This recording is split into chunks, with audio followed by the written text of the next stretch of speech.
Okay. Okay, so I've got a question. Sure. Arising out of what you were saying. So I had 25, and I think you were running with 30 cards. Mm-hmm. So, but there's nothing in the rules that says that we have to have the same number of cards. No, none at all. That's the minimum number of cards, and you could put up to 50 and 50 if you wanted. I think that's the maximum allowed, and that's just kind of crazy, but it does offer a lot more variety when you have to put a lot more cards in. Okay, so my next question, with the calling the free council under the wizard rules, I was reading it said that the first player to complete a run through their deck with a one deck game can call the council anytime after that. Correct. So if I built a 25 and you had a 50, would you be at a disadvantage in that I had more options? Not necessarily, because I would hopefully be keeping pace with you with the points. So as long as we're not one player not running away with the game, it doesn't matter quite as much who calls it. You get an advantage and you could call it. So there is an advantage to having a smaller deck, but it's not a big one. Okay. And so also with a one deck game, I don't know if you remember me saying this, when you play, if you get 20 points, you don't have to go through your deck. You can call the council when you hit that 20 point mark, even if you haven't gone through your deck once. Right, okay. All right. So I'm going to lay out my first character. So. Oh, we lay them all out, right? That's how we did it. That's how the rules state.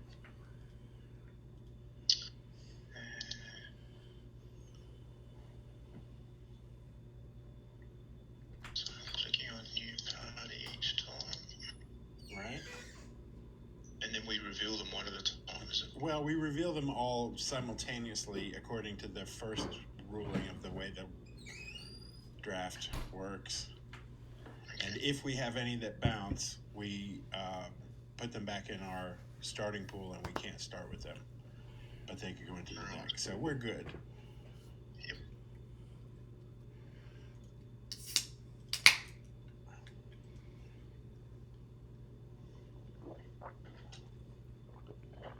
Some sneaky little hobbits. Yeah, I've got my 4 hobbits. That's right. That's great. That's a very it's a popular starting company. It's thematic. It is thematic, of course. Yeah, and not only that, you're at the advantage of having a 2 hazard limit when you move. Yeah. With 4 characters, so that works to your advantage. All right. So I've got another question. Yeah. So offline, you were saying about that it's good to start with a lot of mind points that talk close to the 20. But why did you say that? Because, I mean, doesn't it reduce the options of bringing characters in if they come into your play hand before the wizard?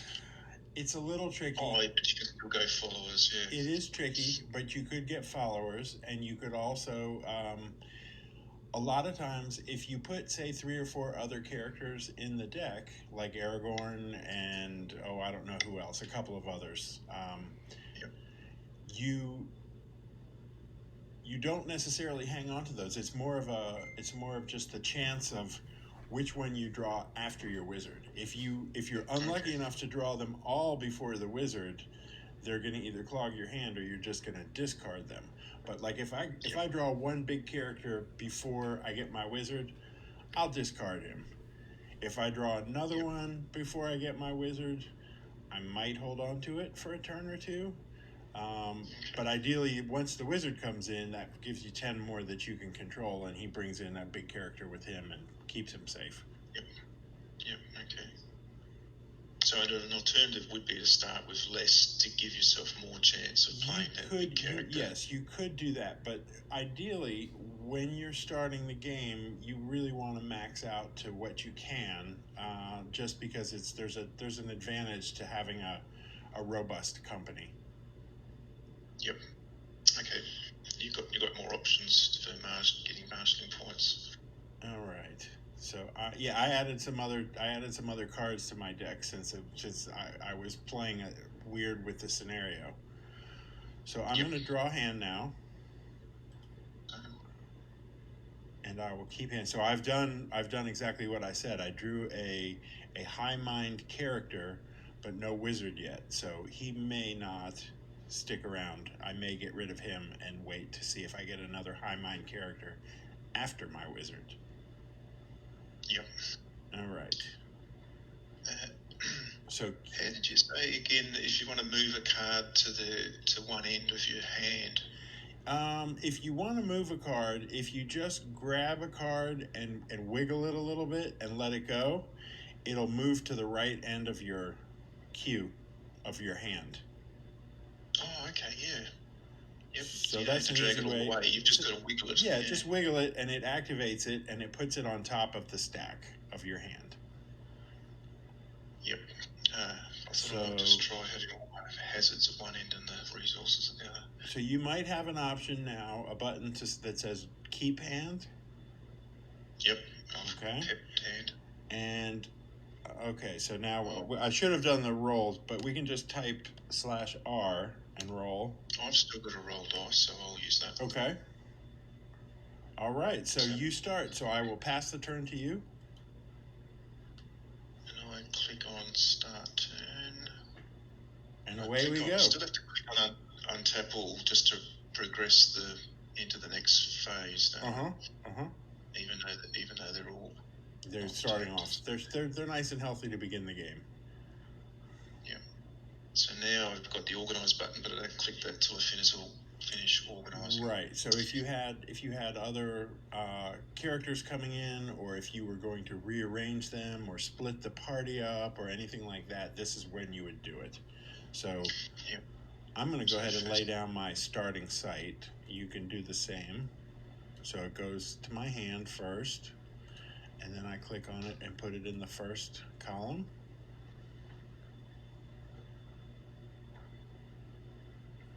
And then you got to remember to close all that.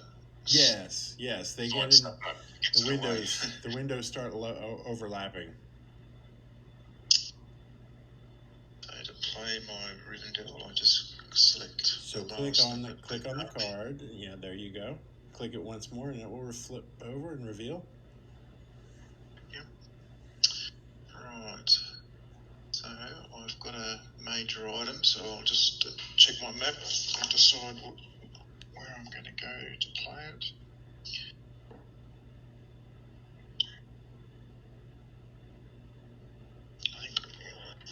Yep.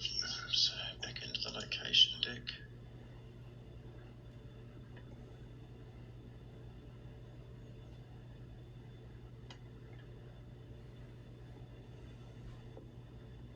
Drag the hand. Close. You got it. Yep. So just check what resources I've got. Yep. Okay, so I finished organising, so I click on organise. Yes. Now it puts you in the long event phase, which is sort of a skipped phase normally. Not a lot of cards to play in long event. Yep. And then move some hazard. So I click on movement hazard to go there. Mm-hmm. And I reveal my card. There you go. That's always a great major item site from their first turn. Why do you say that? Because it's close, and the auto attack is not that bad. It's one strike. Okay. It's just a popular close major item site. Yep. Okay, so you get 2, I get 1. So all right. So I'll draw 1, 2. So I have a hazard limit of 2. You've got 4 guys, but they're hobbits, so they count half for company size. Yep. So they actually count as 4 characters, because if you had a fellowship says playable on a company during the organization phase if you have 4 characters or more. and they would count. So you could do a fellowship on them, but they still only get 2 hazards played on them. So it's a little bit of a distinction between company size and number of characters. All right, I'm going to play a Cave Drake. So this is keyed. I could key this to either the Wilderness or to the Ruins and Layers. So I'm going to key it to the Ruins and Layers because I know that one character has the Elven Cloak, and that would be an easy way for you to cancel the attack or the strike against him. Yep, okay. So your first chance is to cancel the attack. Which I'm going to do with a concealment. So I've got to tap a scout, right? Mm-hmm. So they're all scouts. I'll just tap Pippin.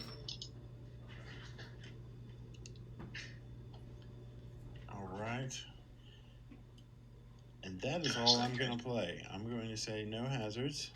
So I have to discard something, so I'm going to discard my High Mind character. Okay. And you can go to hand size and then go to the sight phase. Right, so I played a card, so I'm back to 8. So I click on sight phase. And so at this point I put Rivendell drag back to the location deck, and it will just automatically sort back to its proper tab. And then you would enter the site and face the auto attack first. Oh, I was forgetting that. I was all set to play my item. Yeah. So it's an undead attack. Now here's the thing. You have a Starglass. The bearer of the Starglass can tap and cancel an attack by undead. So Sam can cancel that undead attack, and then your other characters, one other character can play a major item. See, just one question with methodology. Yes. So how do I tell you that I'm going to enter the site? I mean, you would just we're using voice. I'll tell you, but type enter. Oh, okay. Yep. And then you would type, if you wanted to, you would type 1 at 8, and then you would. And then I'd just I'd say I'm cancelling it, and then tap the cards. Mm-hmm. Okay. So that actually, the bearer taps. So Sam taps, not the Starglass. Okay. And it says he makes a corruption check, but he is totally fine. He only has 1 corruption point, and he has a +3 to his roll, so there's no way he can fail. So he cancels the auto attack, and now you're free to do anything during the sight phase that you choose to do. Right.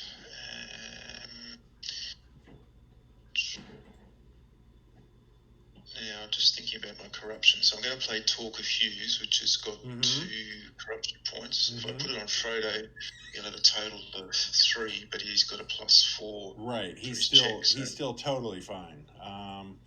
So I'm go ahead. Tempted to put it on. I was thinking of putting it on him because he's got that protection of the Elven Cloak. But against that is that I'd have those 2 cards. I could only use one of them on a given turn. I suppose there's an argument for spreading them out and putting the talk on Mary. Yeah, you could put it on Mary. Obviously, Frodo and Mary are your only 2 choices since they're the only 2 untapped. I think I'll put it on Mary. Take a chance. So he taps, and then you click on the item, right? And the site taps. Yep. And you've just scored 2 points. And you've got a great canceller item. That worked out well. I might just update the points. Yeah, go ahead. No problem. I'm going to do the same thing over here on my side. I only have 6. Points. And I've got 10 for. I've got 0 free general influence at the moment, but I will fix that when I move Legolas under Elrond's control. I've got 3 GI free. So now you can go to end of turn phase.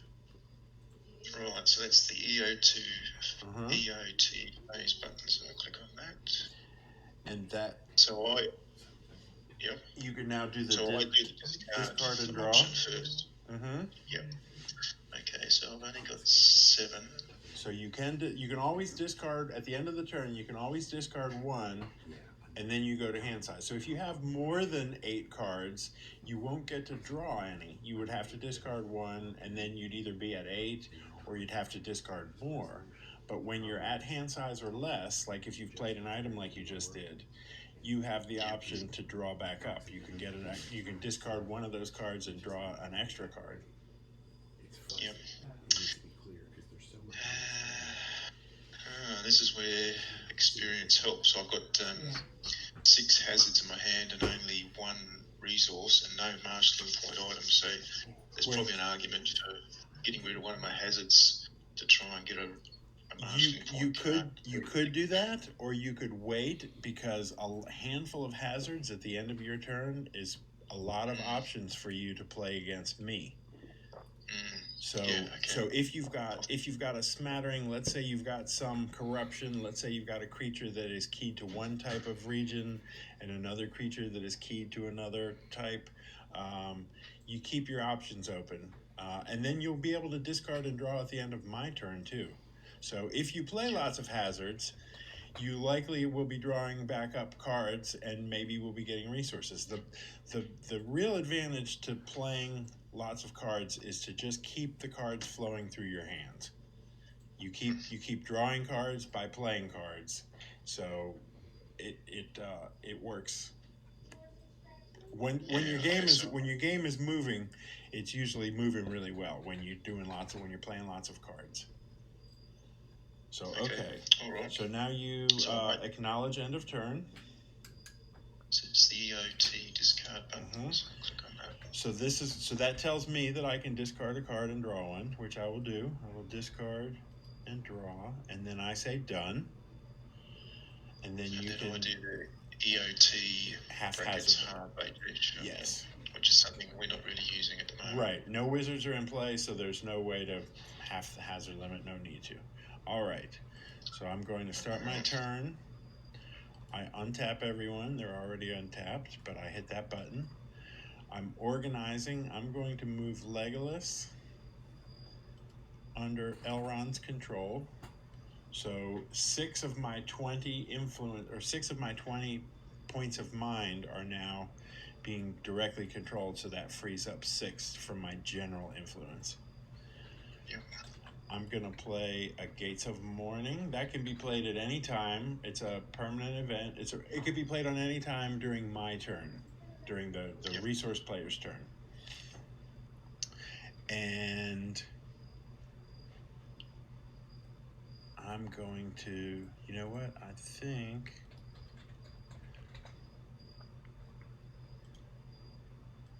we're going to move across the mountains. So let's see. Okay, so before I move, at the end of the organization phase, I have a card that says playable at the end of the organization phase. So I have a Ford. Playable only at the end of the organization phase. Tap a ranger to prevent opponent from playing hazard creatures keyed to wilderness against the company.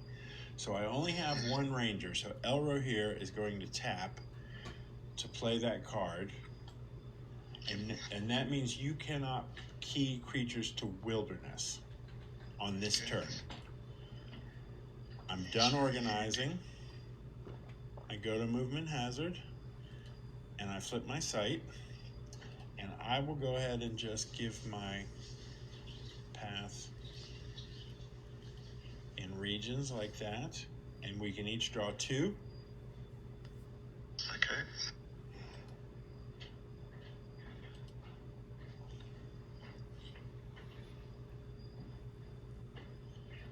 And you have a hazard limit, or I have a hazard limit of 3, so you can play up to 3 cards. Well, now here's an interesting thing.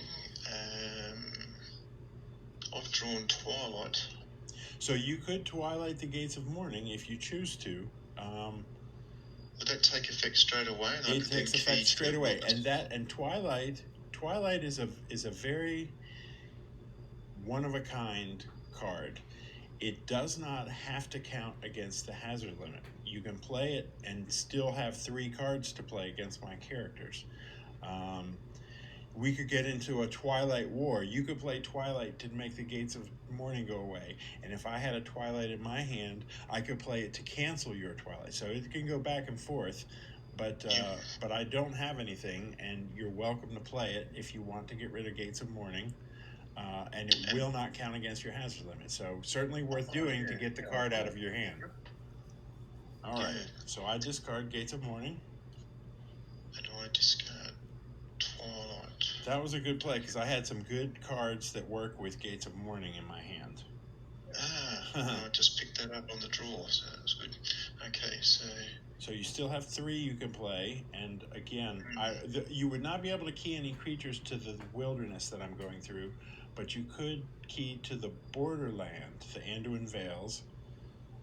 And since I'm just moving to a haven, there are no creatures that are keyable to haven. So, did you just say I can't key to wilderness? You cannot key creatures to wilderness because of the ford that I played at the end of the organization phase. I tap my ranger to play the ford, and that protects me in wilderness only.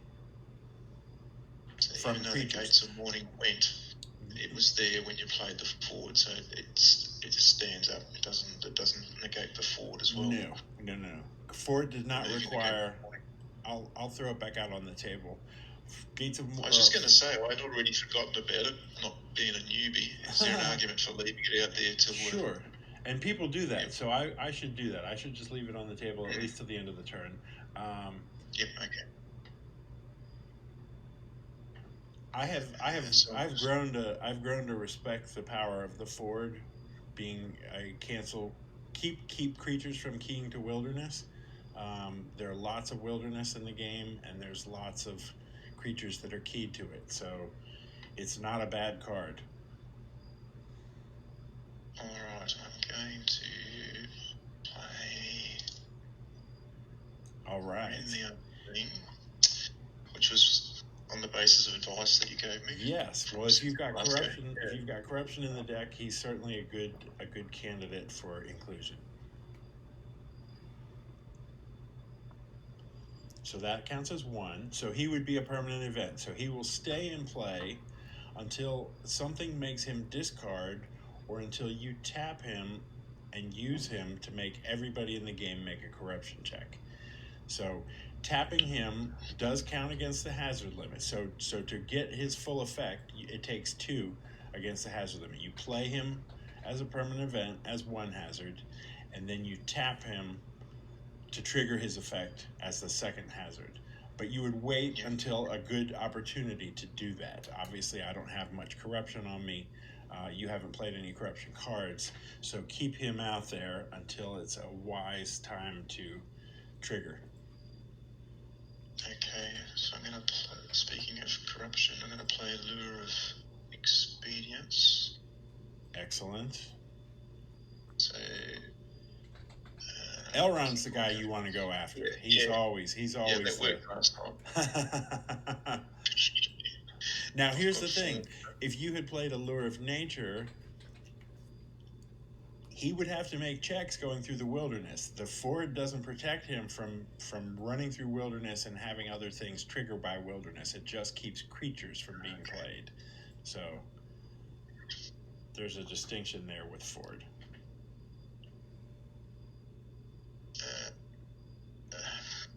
Alright, and I'll say you've got Borderlands, and I'll have a go at my Slayer. Excellent. Perfect. That was a great play. So you've got all 3 of your hazards out. You also played a Twilight, so you're down. You'll be drawing some cards back up. But first, I am going to have to fight this thing. So you can tap to cancel 1, can't you? So yes. So the Slayer is like the Assassin. He goes after 1 character, but he goes after that character with more than 1 attack. So he comes out of character and attacks them with 1 strike. They have to deal with it. And then he comes at that character again with another attack with 1 strike. The Assassin does the same thing, but the Assassin does it with 3 different attacks against the same character. So you get to pick who the Slayer is going after. I can tap one character to cancel one of the attacks, but I will be having to face at least one of the attacks. And if I cancel one of the attacks, there's no way that I can score the points from the creature. Yep. So since you're going to a haven, and it's not like you're going to be playing items. I'm thinking to go for the weaker character. Absolutely, that's a smart thing to do. Legolas. So Legolas, okay. So I could do that by mousing over and pressing the right button. Correct. Perfect. Yep. All right. So Legolas is going to face the attacks. So I hit the face attack button in locale 1. He's going to tap. He's a 5. So he's a 5 versus 11. And I will roll. I need a 6 to tie it, a 7 to beat it. So he tied it. So there's no reason for me to want to face the second attack to try to kill this thing because I can't kill it. I've already tied one and I did not beat it. So what I will do is I will tap Elrond to cancel the second attack. And then I'm done facing it. But you have tapped out my company. And now I discard the Slayer. And I click on... So you click no more hazards. The on guard is part of the hazard limit? The on guard is part. Yes, the on guard is part of the hazard limit. So that would have you've played to your hazard limit. So you do no more hazards, and then you draw back up. This is not a time to discard and draw. This is just draw back to hand size at the end of the movement hazard. So you go to 8. I'm at 8. I go into the sight phase. I don't have anything to do. So I go into the end of turn phase. I'm going to discard and draw, and then I'm going to tell you that the end of turn discard is available. You can discard one now and draw one if you like. So this would be the time to maybe discard a hazard. If you've still got some hazards in your hand, if you don't have a lot of good helper cards for your company, like concealments and stuff like that, discard a hazard and draw back up. Another question. Can I play Gates of Morning now? You cannot play it yet because you have to wait to play that on your turn. So we're still in the end of my turn. But once it goes into your turn, you could play that at any phase of the turn. Yep. I was thinking if I could play it now to give me an extra card to draw. Right.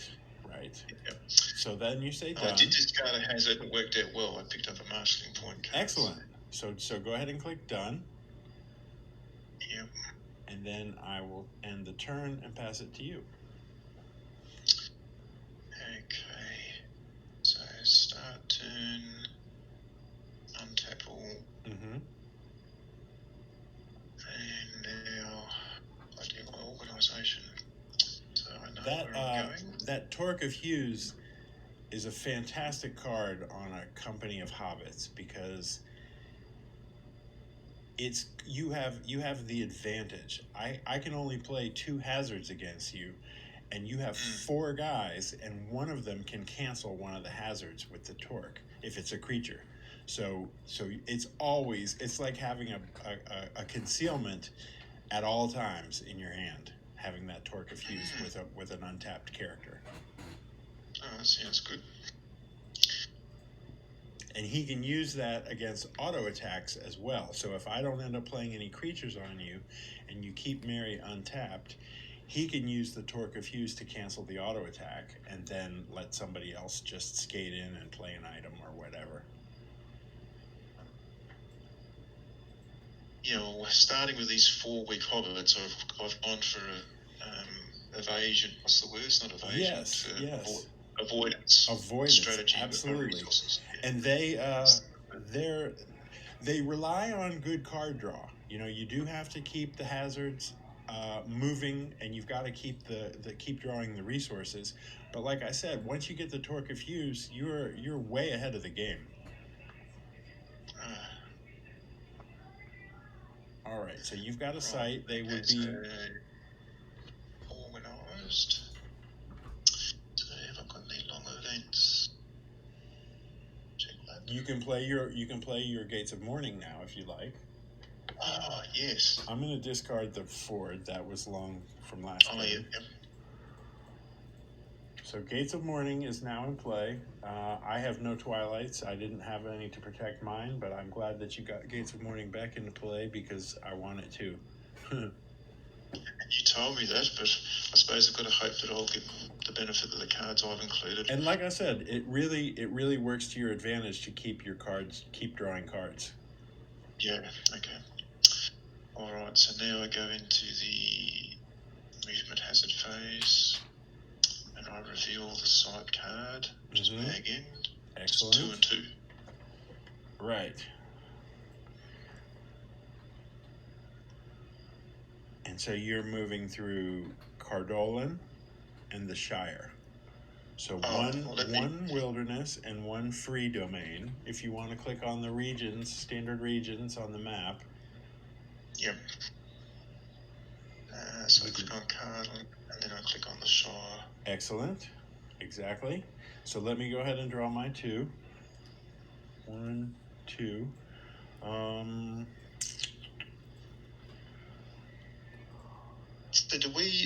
I supposed to mouse over the bag end card so that it brings up what type of site it is? No, you can leave it. It's fine. I know what it is, and it's easy for me to mouse over it to see what's what. Basically, the only thing you really need to do is indicate your path, because you could run through more wilderness if you wanted to get to the Shire. You could go Cardolan back up to Rudour through Arthedain and then the Shire. You can't move through a region more than once, but there's a path here that you could do if you wanted to move through more wilderness. Like if you had Radagast as your wizard and you wanted to draw a card for every wilderness you move through, that's his advantage. So that's the only reason you would need to indicate your site path, because it's open for choices. But the type of site it is standard. The draw is standard. I can read those as I see the card. So I'm going to play the Knickerbreakers. So this again is one that triggers, it counts against their mind instead of their prowess. So this is actually better for your guys. But you can tap the Torque to cancel it, or you can tap Mary with the Torque to cancel this creature and be done with it. Yes. But I do have one more hazard to be allowed to play after this, since your hazard limit is 2. And the worst that the Knickerbreakers does is it will tap characters, not wound them. Yep. It's the annoying crickets. Yeah, I think I'll use the Torque. So, so tap Mary. Tap Mary.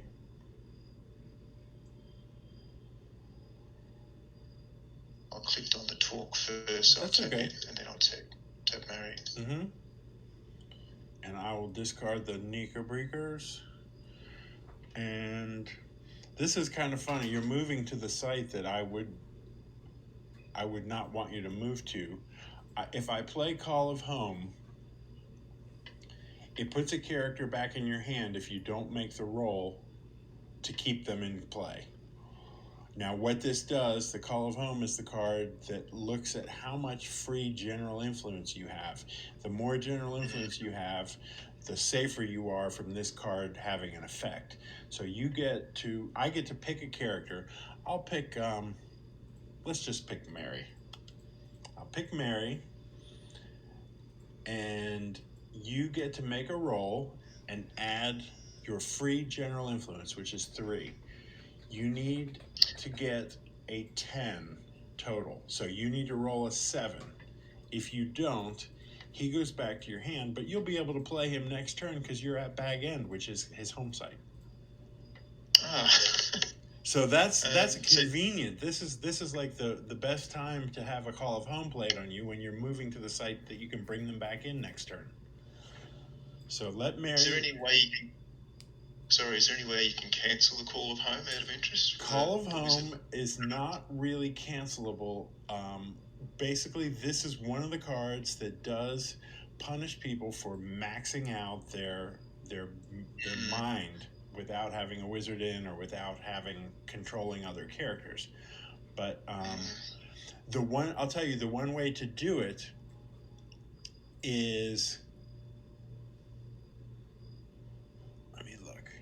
There's not a card in this set. There's a card in a later set that says when Gates of Morning is in play, you can play it, and it reduces the hazard limit against your company by 1.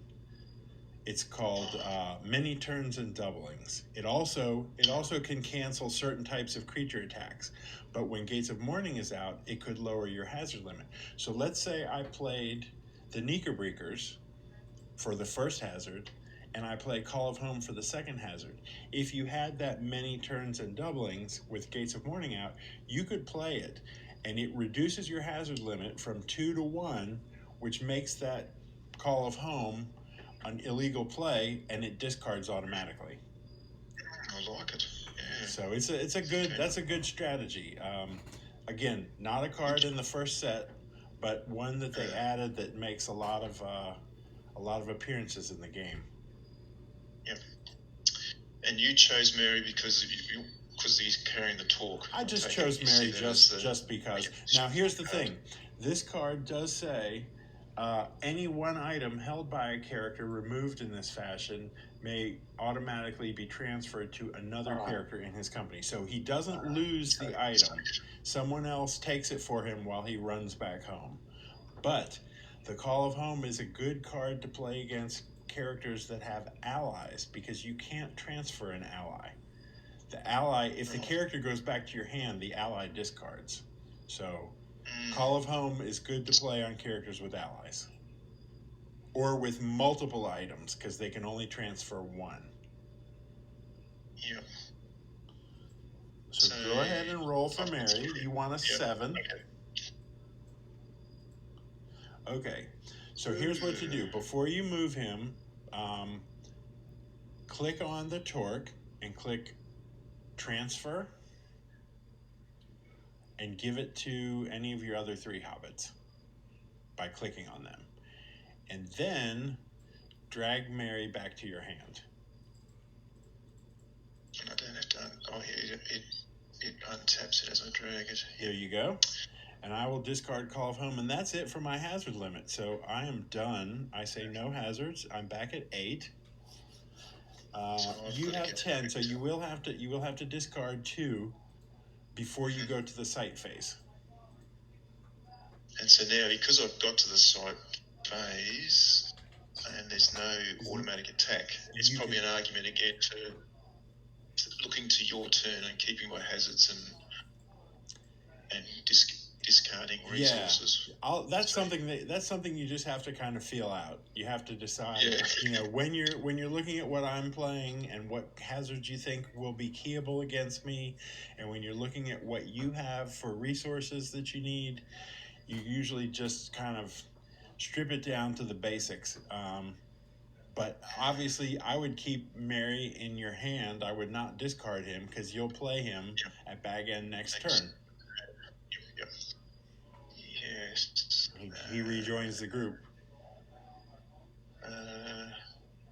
This is where you just only experience can answer these. I think this is something for beginners as hard as what to discard and what to keep. So here's the thing. So you have the Gates of Morning out. If you had another Gates of Morning, I would say discard that. You can't duplicate it, and it's already in play. If you had... I've got a halfling strength and an escape, which is that combination you were talking about. That's so awesome. Hang on to that. Hang on to that. Hang on to it for my next movement hazard phase. Right. But if I do that, I've really got to discard some hazards. So this. I have friends that play, and this point in the game is where they always struggle. what do I want? I want to keep everything. I don't want to discard anything. It's like, well, here's the thing. If you're drawing lots of cards, it doesn't matter. Discard and don't look back. You know, you'll keep drawing cards. Don't keep too many helper cards for resources. Don't keep too many marshalling points for resources. Kind of keep a balance of the two, and you should be good, because you need support cards to play items and play factions and things like that. Okay. All right. So now you can go to site phase. And I discard barrow downs. Drag barrow downs to your discard pile. Oh, I nearly put it in the location deck. That was lucky. That's okay. If it goes there, we know that it's been used already, and we won't mess with it. Yep. Okay.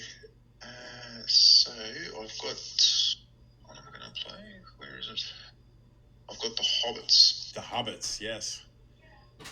So what do I do? So here's the thing. So the first thing you do is you play the card. So click on the Hobbits, and they'll go onto the table. Oh, it puts it over there, right? And then you have an influence check greater than 8, but you get +4 to the roll. Frodo has 1, and Pippin has 1 free direct influence. So they would either of them would have total of +5 to the roll. You would just pick whichever one. It's half a one, half a dozen of one, 6 of the other. It doesn't really matter. If you had a friend or 3 in your hand, that would make it an automatic roll. You wouldn't even need to roll, because it would give you another +3 to an influence. Okay. But can you tap other characters to support the? Not for a faction, not for an influence attempt. They can tap to support for corruption checks. They help each other out with corruption, but they don't help each other out recruiting armies. Okay. All right, so I'll go with Frodo. All right, so tap Frodo. Tap you. And then I just do so I write, what would I type in? It's, I would type 5 for 8. +5. Oh. And then versus 8. Okay. Yep. And then do the roll. And then just give it a roll. Got him. All right, so score that /score and click on the Hobbits. /score. They go into your marshalling point pile. Adjust your faction marshalling points. Tap the site. And go to the end of the turn. Great. All right, so you can now discard a card and draw 1, or you can just draw, or you could discard a card and draw 2, or you could just draw back 1. Up to you. Yep, I'm just going to go 1, yep. All right, and then acknowledge the end of turn. Yep. I'm going to keep what I've got. I'm going to say done. And then I do the EOT. Half HL. Right. All right. We're rolling. All right. So I'm going to start my turn. I'm going to untap all. So now here's the thing. I have this card in my hand, the Cock Crows. This is the one that cancels a troll attack, or if Gates of Morning is in play, it forces the discard of 1 hazard permanent event. So there are 2 hazard permanent events that I could target with this. One is Ren the Unclean, because he is in play as a hazard permanent event. The other is the corruption card on Elrond. I am going to use it to remove the corruption card on Elrond. So Gates of Morning is in play, so I am forcing the discard of 1 hazard. So I will go over here and click on Lure of Expedience, and then discard the Cock Crows, and you can drag the Lure of Expedience to your discard pile. Yep. So that's all during my organization phase. I'm still going to figure out, I'm going to move. Now here's the thing. This is where it gets a little bit tricky, because I'm going to... Actually, I'll keep my guys where they are. I'm going to keep them organized the way they are. I'm going to lay down my destination site. I click Organized. I have no long events, so I click Movement Hazard. I reveal the site, and then I'm going, since I'm using starter movement, I'm moving from the nearest haven to that site. I type /P, and I click on Thranduil's Halls, and it gives you the region types that I'm moving through. So that's the shorthand way to do a starter movement to show the regions. You've got 2 cards you can draw. I can draw 2. And you can key them to either of the border holds, the wilderness, or to the free domain site, which that's where assassins like to attack. If you have an assassin, this would be a time to play it. Yeah.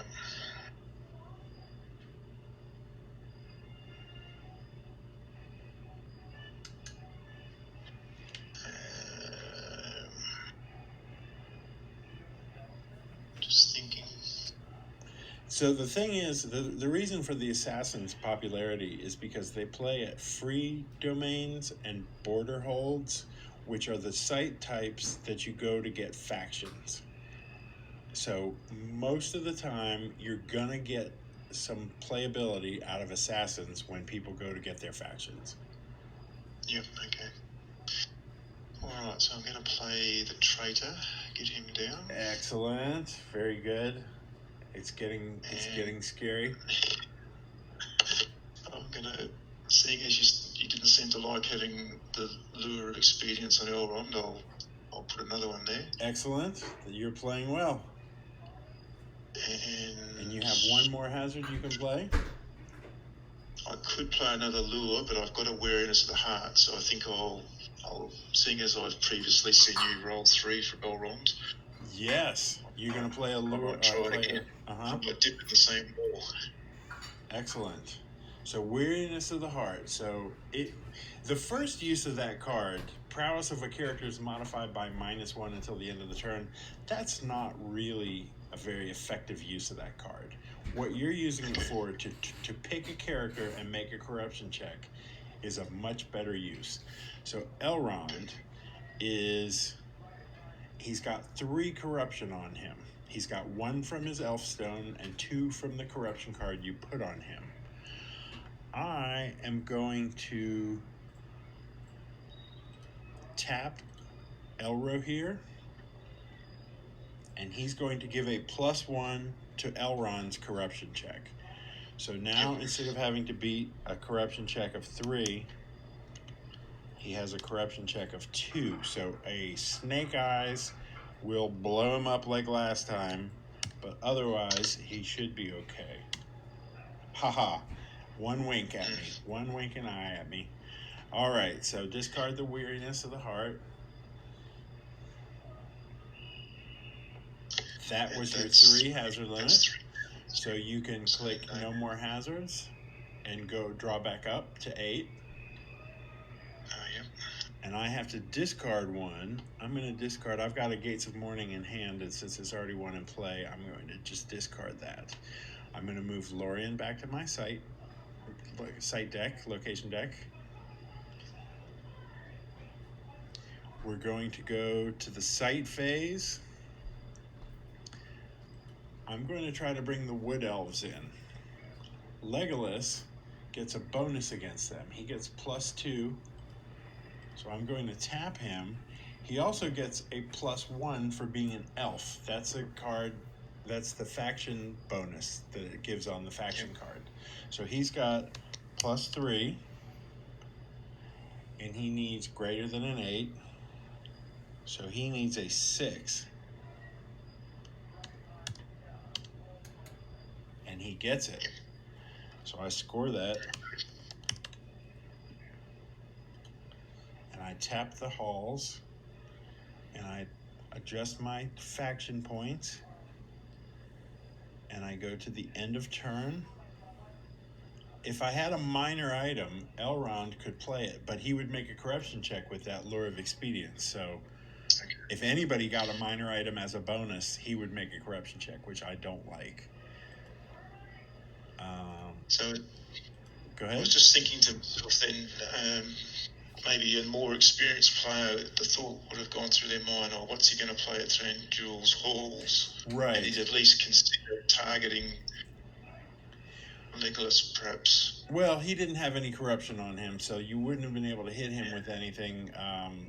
You could have put the corruption card on him, and maybe made him fail his check, but then that would free up Elrond. Elrond could still bring the elves in. So either way, it's again, the best card to have played there would have been the assassin. Just as an FYI. Target Legolas. Right. Yep. Okay. Because you prefer to leave him untapped. Yep. Okay. So you can say done, or you can discard and draw. You're welcome to do that. Go ahead. I haven't passed the turn to you. Let me think. No, I'll stick with that. So okay. I click done. So I will say end of turn and pass the turn to you. Okay. All right. So start the turn. Untap all. So now is where Mary can just pop back in. Yeah, I'll do that. So basically just... He ran away to the site that you were going to anyway.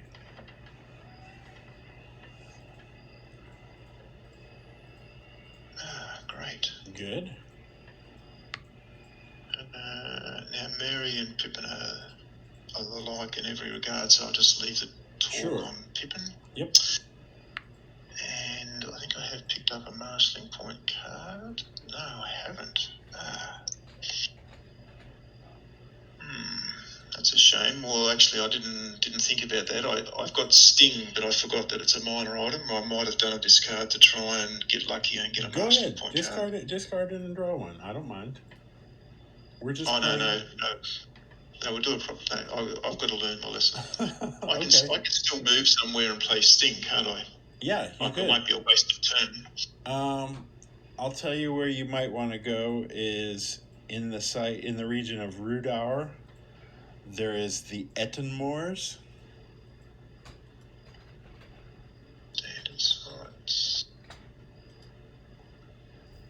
Is that a relatively...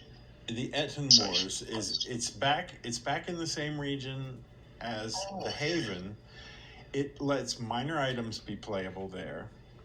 It does have a troll auto attack, 1 with 9. So a Dark Quarrels would cancel the attack. The Torque of Hues would cancel the attack. You've got a lot of options, and I only get 2 cards to play on you. So with that in mind, you decide. So what I'll do... okay, so I've finished the organised, so I click on organised. And now I'm in the long event phase. I have got a long event. Play it. I'm going to play there we go. How about that? A long event. If you finally get a long event hits the table. Yes. Prowess of each character is modified by +2. Nice. So that will stay out for your turn, and then it will stay out for my turn, and then when it gets back to your next turn long event phase, it will discard. Okay. So it stays in play for basically a full turn for you and me. So you'll get the benefit as well. I will. So, but that's not a bad card to play if you're doing lots of things like corruption more than creatures. If you're really trying to corrupt me, it doesn't matter what my prowess is. Yeah, okay. But I'll get the benefit in this trip to in Moors. So the hobbits are actually kind of beefed up now. Instead of 1 prowess, they're all up to 3.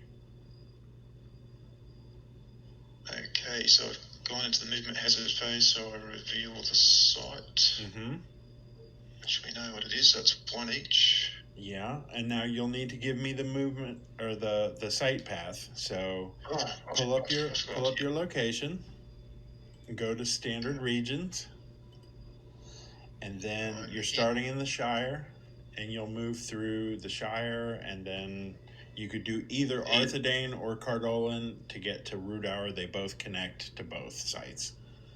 And they're both wilderness. And they're both wilderness, yes. Yep. So, all right. So I'm going to draw my 1. I've drawn mine. I've got... So you've got double wilderness to key to. Right, but okay, I'll play this. The Watcher in the Water. So this is a double wilderness. Now here's what to think about with this. Everybody faces 1 strike. So each of the 4 characters would have to face 1 strike of 8 prowess. Frodo could tap the Elven Cloak to cancel his strike because it's keyed to wilderness. Or you could tap Pippin and use the Torque to cancel the creature completely. Or you could try and fight it and score a marshalling point by killing it. But my guys have all got 1 prowess. Well, they're up to 3 now. They're up to 3 now with Clear Skies. So you'd need 6s. You need 6s to beat it for each of their rolls. So you're... tap them all. Is that right? I'd have to tap them all, wouldn't I? You would have to... Well, here's the thing. You would either tap them or you would face a penalty for facing a strike without tapping. They take a -3 to the roll if they don't tap. So my advice would be to probably cancel this if you have a canceller, and you could use the Torque of Hues on the auto attack at the site. It's really up to you. Or you could say this. You could say, you know what? I'm going to try to score this point because the sting, the minor item, doesn't give any points. So why not score a point this turn and try to destroy it, try to kill the creature? And what I would do is once you start assigning strikes, you cannot cancel the attack. So if you started assigning strikes, let's say Sam or Mary faced theirs first and got wounded, you can't cancel the attack after that. But if somebody got wounded and you knew you weren't going to get the marshalling point, Frodo could stay untapped and use his cloak to hide from it instead, and then Frodo would be untapped. Okay, to play Sting. Yep. All right. Since I've got the Clear Skies out, I'll make use of it. I'll have a go at these. Yeah, and because you've got the halfling strength, sure, you can heal somebody. Hobbits are hard to kill. They're easy to wound, but they're hard to kill because they've all got 9 body. You have to roll a 10 or better on a body check to eliminate them. Yep. All right, so I click on face attacks. Right, and you can do these in any order.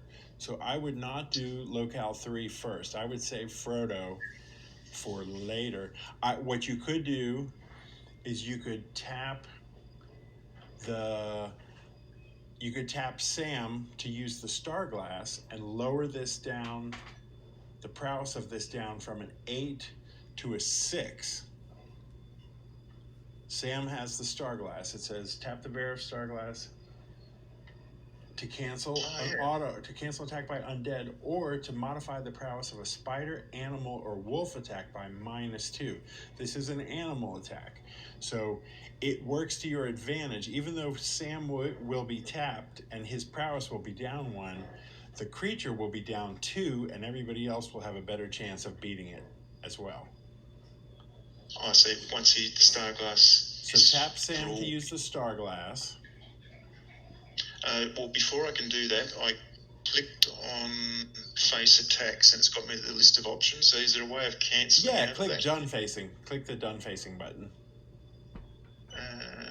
No, I haven't got that. You don't have one that says... Oh, it's giving you the first choice. All right, just click on. I can still click on L5, can't I? Because on Sam, because he is going to face it. Click on any one of your characters, any one of the locales. Now go back and do done facing attacks. You should have a done facing attacks. Okay, now we're back. Now we're backed up to where we want to use the star glass. So Sam taps. Tap the bearer to cancel an undead or to lower a creature attack that's animals or whatever by 2. So now it's versus 6 is the prowess you have to beat. So now I go face attacks. Now you go face attacks. I choose. I can start with Sam. Start with Sam. So he's he's a 1. He's tapped, takes him back down to a 0, but he's got a +2 with the clear sky, so he's back up to a 2 versus a 6. So a 4 will tie it. A 5 will beat it. So he beats his. So now choose the other locale. 7. Yeah. Tap him as well. Tap him as well. So he is a 3 versus a 6. He's a 1 prowess plus the 2 from the clear skies. So he needs a 3 to tie or a 4 to beat. He beats his. Nice. Move on down the line. Mary next. And he'll be the same. He'll be a 3 versus a 6. He wants a 4. You're getting all these rolls. So now, here's the thing. Frodo, you don't want to cancel his attack because you won't get the creature point. So let Frodo tap and face it. That halfling strength will let somebody untap during the movement or during the sight phase. So you could use that to even get your item later in the turn here. But first of all, let Frodo face his attack. Oh, hang on. So locale 3. I clicked on Frodo first by mistake, so I'm doing it in the wrong order. But that's okay. I don't know. So he's a 3 versus a 6. Yep. And so /R.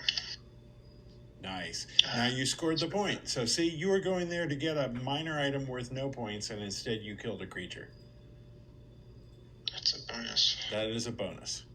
So that was 1 hazard, and I'm going to put this Nazgul permanent event into play. This is the one that actually, I probably should have played this first, but I wouldn't have been able to activate it and play the creature because your hazard limit is 2, and it takes 2 to get this into play and then to activate it.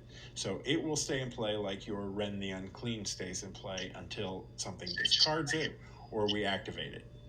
So you're done facing attacks. So done facing.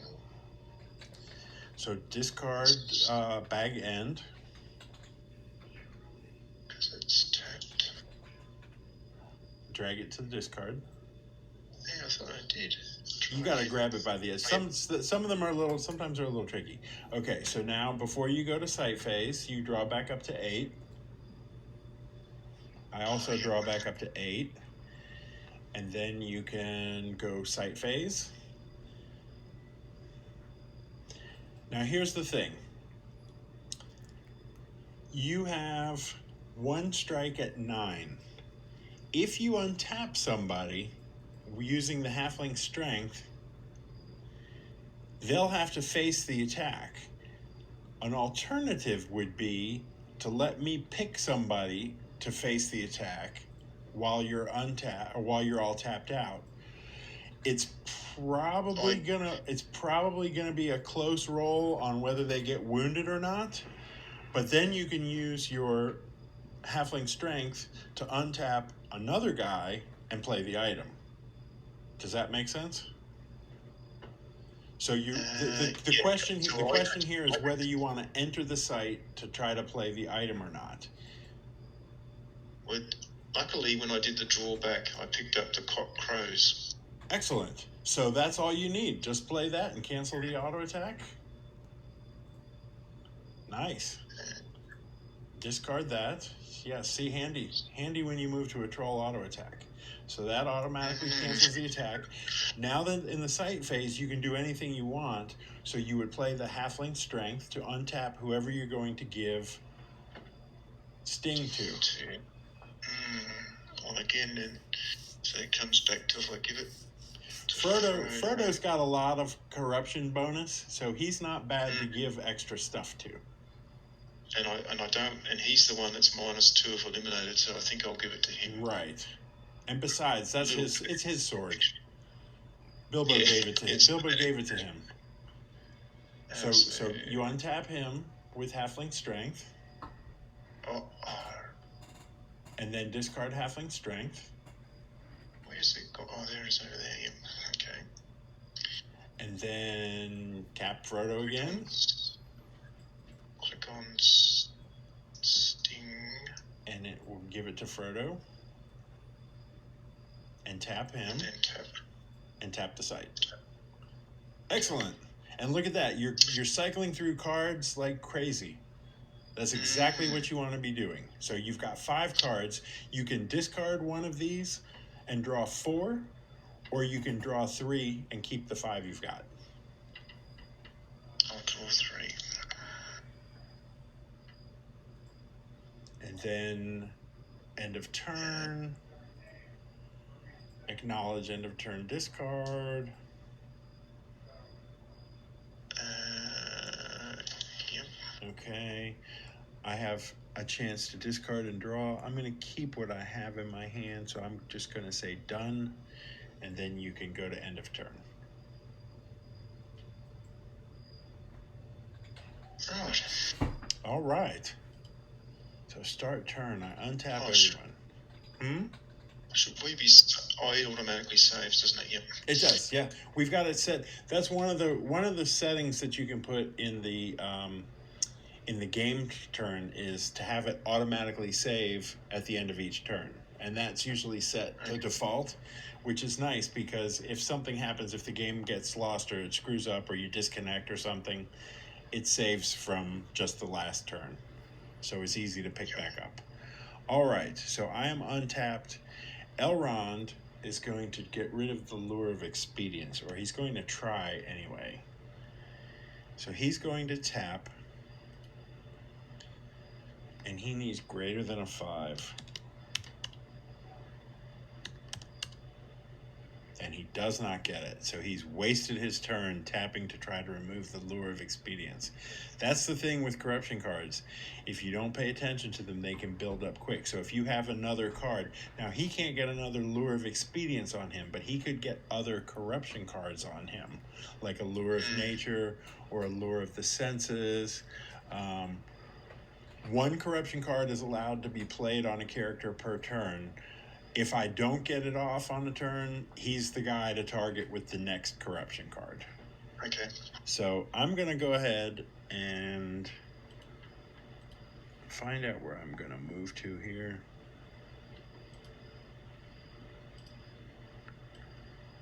All right.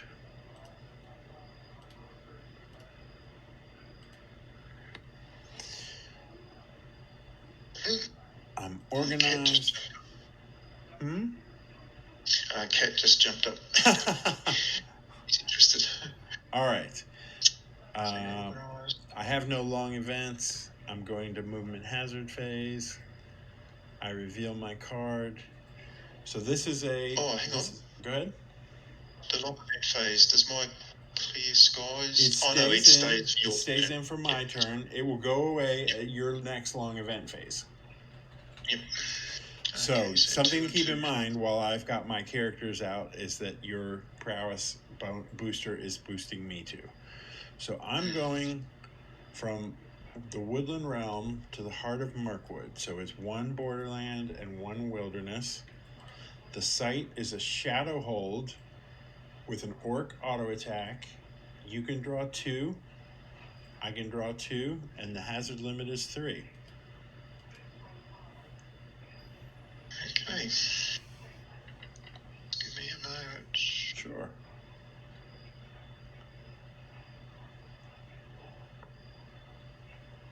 Well, the first thing I'll do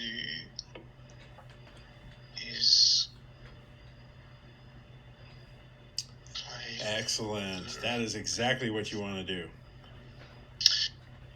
Now, he will have to make a corruption check at the end of their movement for every wilderness he moves through. So he's moved through 1. He has 5 corruption on him now, which is terrible. If he rolls a 5 or less, he's out of the company. He's either discarded if I roll a 5 or a 4, or if I roll lower than that, he's eliminated. And if Elrond is eliminated, I lose points, just like you lose points if Frodo is eliminated. Okay, so my next hazard is to tap Ren. Oh, even better. Now you want to tap Ren for your last hazard.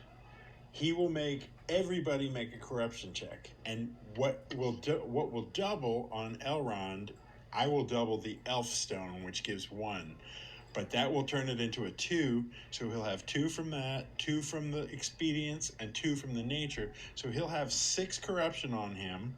He'll have to make a check for Ren, and then he'll have to make a check at the end of the movement hazard for the wilderness he moved through. So nasty. Yep. The only slight option I've got is I have got a corpse candle. So is there an argument for use Ren and save Ren? Use Ren now. With the balance of things, this is really when you want to just hit him. When tapped. So what will happen after it taps? Is it still discards? It becomes after it taps, it becomes a short event that forces everyone to make a corruption check. Yeah. Okay. So it says when tapped, Ren the Unclean becomes a short event. Each character in play must make a corruption check. Yep. So I just click on him then. And then discard him, drag him to your discard, and I have to make checks. So first of all, Legolas has no corruption. Elrohir has 2 corruption. Because it's a doubling of the dagger. Now, Elrond has a corruption check of 6. I'm going to tap Legolas to support that. So he's going to give a +1. So he's got a corruption check of 5. He has to roll a 6 or better. Haha. So he's safe for the first one. Now, your guys would also need to make checks, but because they're hobbits, they're all fine except for Pippin. Pippin has the torque, which gives 2 corruption, but the balance of things doubles it to 4. He has a +2 to his roll, so he needs to beat, as long as he does not roll a snake eyes, he's fine. But let me finish. I will make all of mine, or I did make all of mine. Okay, go ahead and let him make his check at 2. I'll just mouse over him with the right arrow to Pippin. So it's a CC of 2. CC. I'll get in the habit of typing that. And he'll, as long as he rolls a 3 or better, yeah, there you go. He's fine. All right, so now I have another corruption check from the Lure of Nature. So I move through 1 wilderness. So I have a corruption check of 6. I'm going to tap Elrohir to give +1. So it's a corruption check of 5. Come on, Elrond, don't run away. Haha. Oh, don't believe me. You've got me. You got me up against the wall with that. I've got 2 corruption check. You got me all tapped out. So I've got to go to hand size. So that's the end of the movement hazard phase. I'm going to discard back down to 8. I'm going to discard the Thranduil's Hall since the site is tapped. I'm going to go to the site phase, but I'm not going to do anything because I'm all tapped out. I'm going to the end of turn. And not only that, if I were to get an item at this site, which is why I went there, Elrond would have to make another corruption check because of the Lure of Expedience. Every time somebody gets an item, he makes a corruption check. So I do not want to have to get an item and make another corruption check. So you did not blow me up, but you certainly stalled me out. So the balance of things is another long event. So that will stay in play for your turn as well. And it will go away at the beginning of my long event phase. So leave it out there. I go to end of turn discard. So you can discard and draw if you want. Or you can just say done. Well, I've got no marshalling point cards, so I will. And I think Gates of Morning is out, so Twilight's a good one to get rid of at this stage. Right. We both. Your Twilight. We're but I both know you're playing. Yeah, we're both playing the Gates, so it's not gonna. No one's gonna make it go away. I don't think. Yep. So I'll discard my Twilight and draw. And then say done.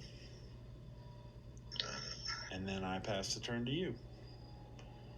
So you got me by 1 point right now. So we were kind of trading back and forth, but that was a good. That was definitely a good stall tactic for me to hit me with. Yep.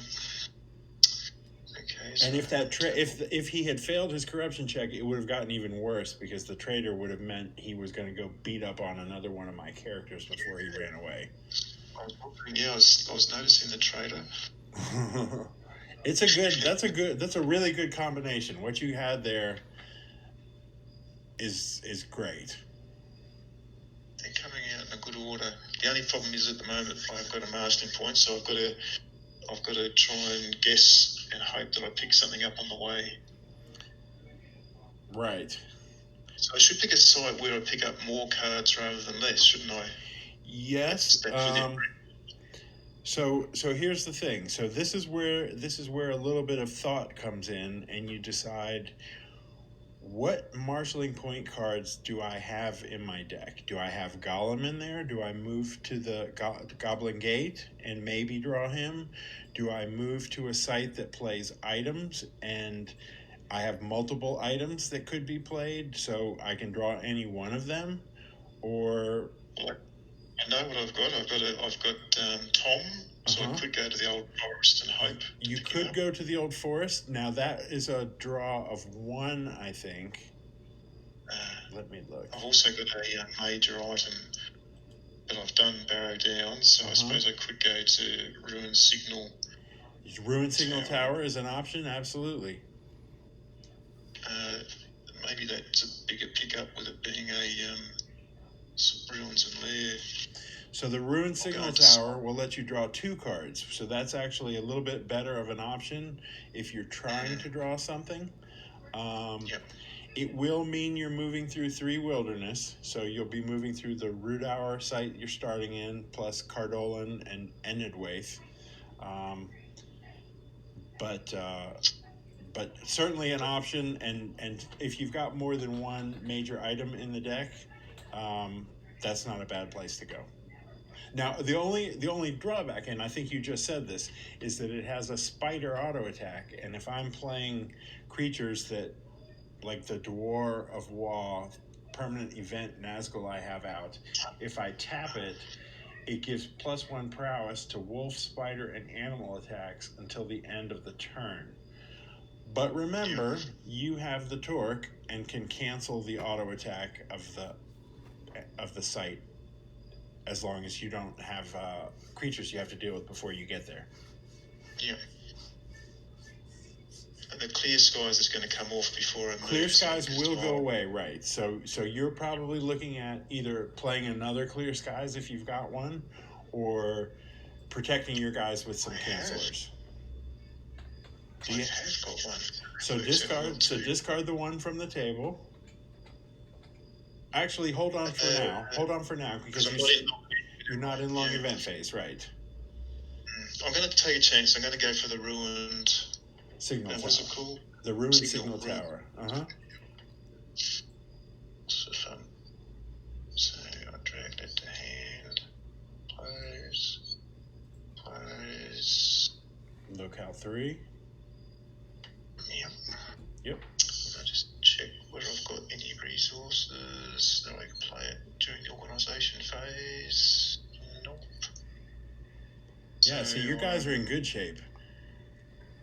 Click on organised. Okay, so now discard the clear skies and play another one. They're really, in general, they're coming out pretty well. You're getting very good. You're getting very good draw. Oh, I clicked on the wrong thing. Drag it back to your hand. Okay, that's good. There you go.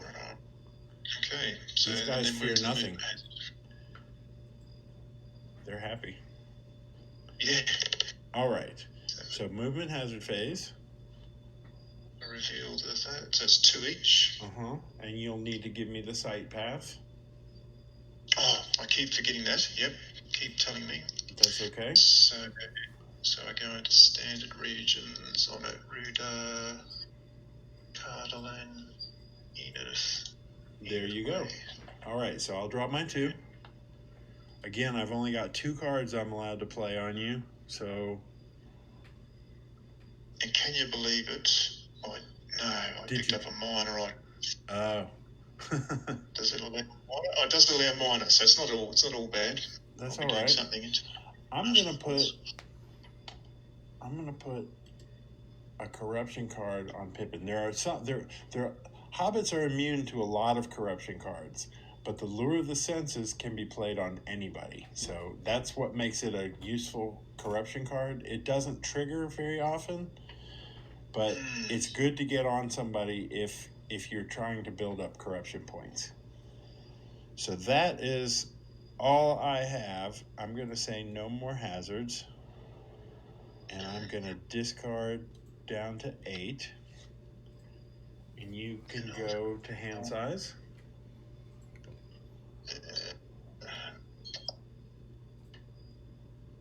I'm actually not going to need these resources at this stage.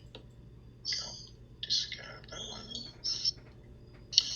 Back to 8, and so now I go into the site phase. So here's the thing. The auto attack is spiders 2 with 8. Now your guys are tough with the clear skies out. You could face the attack, or you could let Pippin use the Torque of Hues and cancel it. But the Torque of Hues says that when you tap it to cancel an attack, the bearer makes a corruption check. So he's got that extra corruption on him. So he has 4, but he has a +2. So he would, if he had a corruption check, he would need to beat a 2, or somebody would need to tap to support him and let him automatically pass his corruption check. So what I would do is I would use the Torque. I would tap Pippin and the Torque. I'm just thinking. I have got an escape. You what? I have got an escape. Hang on to that. That's a good card to use if you need it later. And a concealment. Oh, okay. Totally up to you. I'm playing your hand for you, and I don't need to be doing that. Yeah, but I'm not going to get an extra card in through playing it, so I could save it. Saying, go back to what you were saying, so I could. So what I was saying was, let Pippin cancel the auto attack with the Torque of Hues, and then tap another character to make his corruption check automatic. So that's 2 tapped characters, Pippin and somebody else, and then you still have 2 left to play items at the site. Yeah. Okay, so tap the Torque and Pippin. Tap. And then he has a corruption check, and you tap somebody to give him a +1 to his corruption check. So there, Sam makes him automatic on his corruption check. And then Frodo or Mary can play a major or minor item. Okay. So dagger. These guys want to fight. They're good. I've just thought of one thing. This means now I've used the ruined You have used the Ruined Signal Tower, so it will tap. Yeah. But anyway. So discard. Actually, go ahead and discard the site underneath it. Drag that to your discard pile. And now, at the end of the turn, acknowledge end of turn. And then you can discard and draw, or you can just draw one. Well, they're all pretty handy. I think I will just draw one. Your game is playing well. You're moving through your deck well. Maybe you've gotten a marshalling point card to play next turn, or maybe you've got hazards to hit me with before then. So you're in good shape. All right, I'm gonna say done. I'm not playing, or I don't discard and draw, and then you can say, there we go. Yeah. All right. So start the turn. Untap. Elrond is going to tap to try to remove the Lure of Expedience. So he needs greater than a 5. Yay. So the Lure of Expedience is gone. Okay, into the discard pile. So he still has that other nasty corruption card on him that makes him check for every wilderness.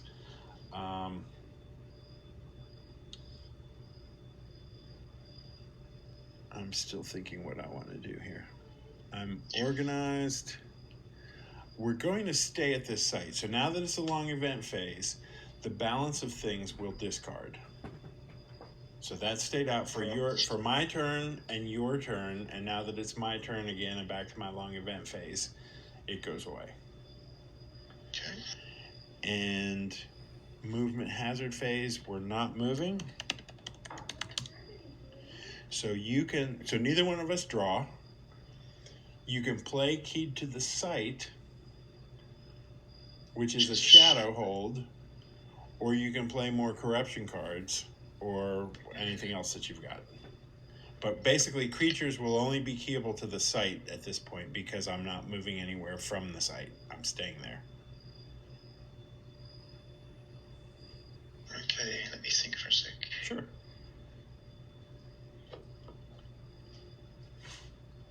Okay, so... Oh my goodness. He's determined to leave this game.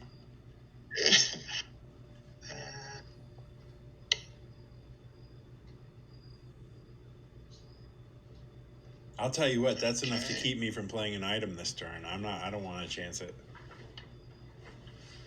Okay, I'm gonna play again. I'm really getting a good run of cards. You really are. Okay, so he's got he doesn't have 6 this time. This time he's only got 5 because the balance of things went away and the elf stone does not double. But he's got a check at 5. Since I have decided that I'm not playing an item because I don't want him to trigger the Lure of Expedience, I am just going to go ahead and tap to give him +1 and +1. So he has a corruption check of 3, which he can still fail. All right, and I'll just roll it.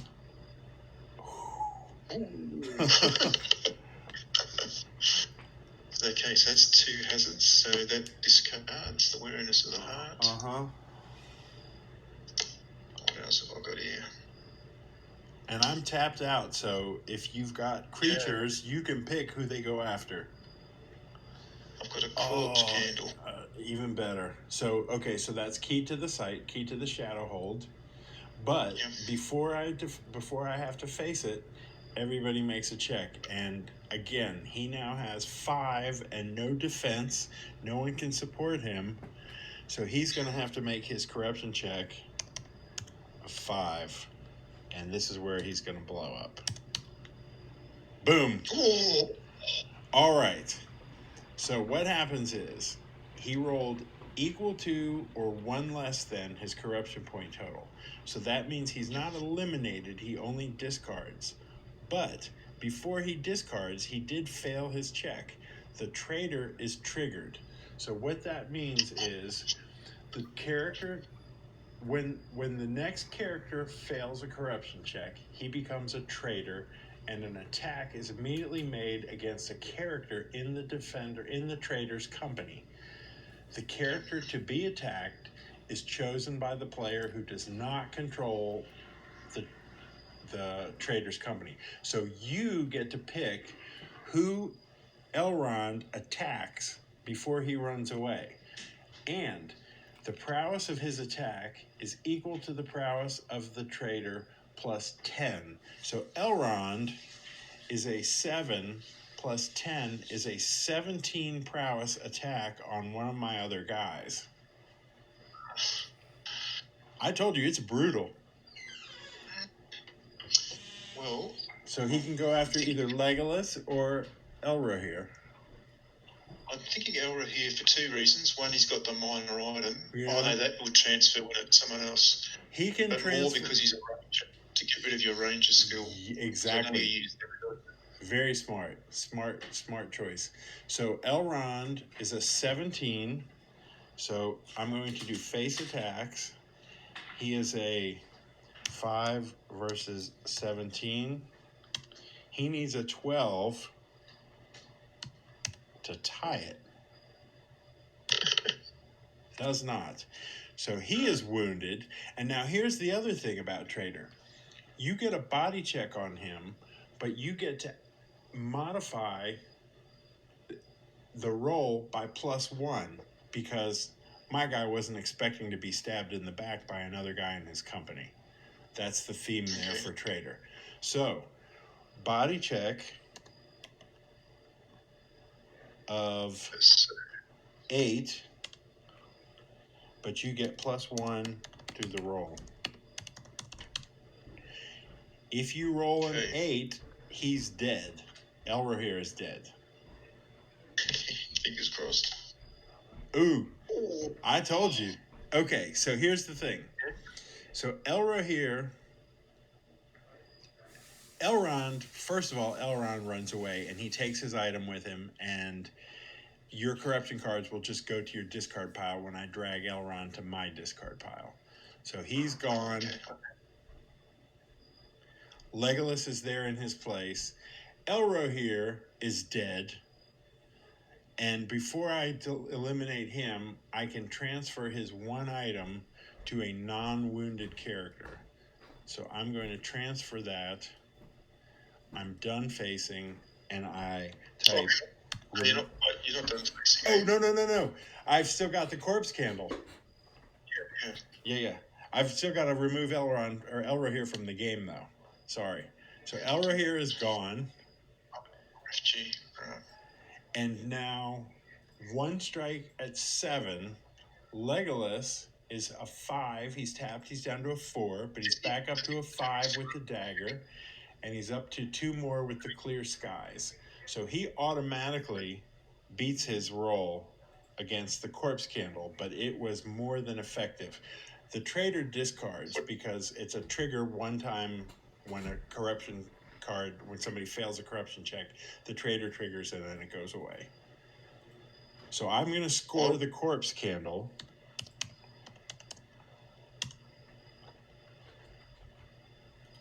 And you can discard the traitor, and you have severely limited my options. You scored the corpse candle. I scored the corpse candle. I got 1 point out of that, but I lost 4 more. Wow. I lost Elrond for 3. I lost Elrohir for 1. And at least Elrond was not eliminated. Elrohir is eliminated. Elrond could conceivably come back into the game if I draw him after I reshuffle my deck. Okay. But I am tapped. There is nothing for me to do at the site because I am tapped. So I am just going to go to the site phase. Oh, you get to draw back up to your 8. And then I move to sight phase, and I immediately move to the end of turn phase because we are not entering. I can tell you to discard. I'm going to discard and draw. I had an Elrond only card. No point in holding on to that. And you can discard and draw if you want, or you can keep your hands and say done. You've acknowledged it. Yep, okay, so I'm going to discard because I've got the Gates of Morning. Yeah. And draw back up to 8. And done. And then I pass the turn to you. Oh, and I need to adjust my character points. So Legolas and my faction and my kill. That's all I've got. This is why they made the creature minimum, because they realized after people started playing this game that corruption, when it is unhampered by needing to have other creatures in the deck, is very effective. I must admit, when I've tried to play the solo, and I've played I think one of the first 2 challenge decks has got corruption, and I didn't enjoy it. I just found these corruption cards are constantly landing on my guys. I couldn't do anything. I was always tapping in the organisation to try and remove them. So I don't enjoy facing it. You see what it did to my company. Well played. Well played. All right, start turn. So untap all. And I have got a marshalling point card now. Tom's turned up, so I'll get the old. Good old Tom. Now keep in mind, his movement is restricted. He can only move through the 4 regions in that area: the Arthedain, Rhudaur, Shire, and Cardolan. He can go back to the Haven, to the Rivendell, but he can't run all over the map. So if you're going to get him, keep in mind that you'll be restricted with whoever has him for their movement. Okay. So I just check that I've got the organisation phase cards that I want to play. Nope. So I go in. So I'm. Oh, hang on. Now, what about this lure of senses? Lure of the senses, exactly. So now it will trigger when you are at a haven, but otherwise you can just knock it off by tapping and rolling greater than a 6 in the organization phase. So Pippin can try and get rid of it now. What you could do, you could tap him and get rid of it, and then you could give the Torque of Hughes to someone else who could use it that turn, since Pippin is tapped. I was just going to ask that. He won't be able to use it this turn, will he? Yeah. All right, so I'll tap Pippin. And you need greater than a 6. So do I just type greater than 6? You can just roll it. I know what you're rolling for.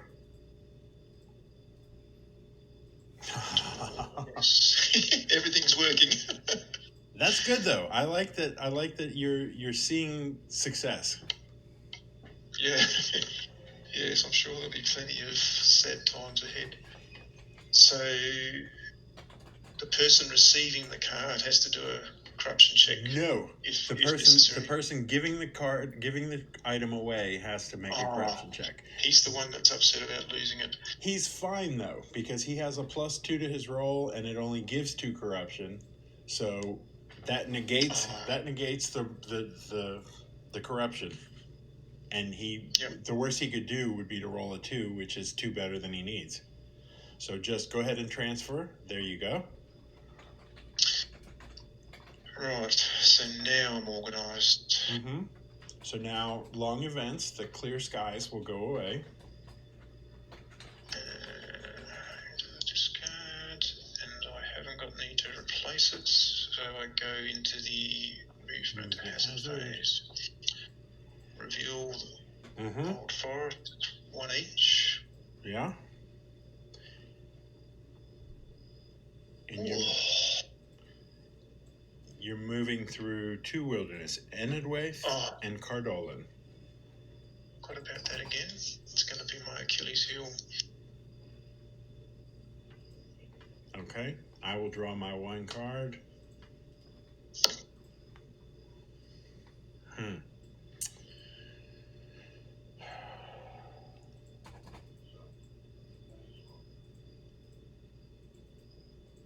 I'll play the Mouth of Sauron. So this is a short event. He could be played as, he's like the Nazgul, he can be played as either a creature or an event. Instead of a permanent event, he's a short event, and he lets me bring any hazard card from my discard pile to your hand. He's a staple in most decks. He lets you get any hazard from your discard to your hand.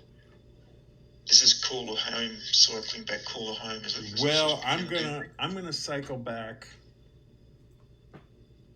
a different card, I think. Okay.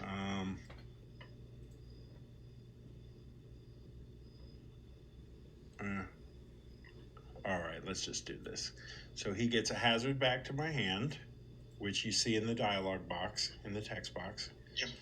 Yep. I discard the mouth, so that's one hazard. And then here's the other hazard. So this is what I drew back, and he's keyed to the double wilderness. Now I get to pick who goes after. So I would not pick Frodo because you'd be able to cancel it on him.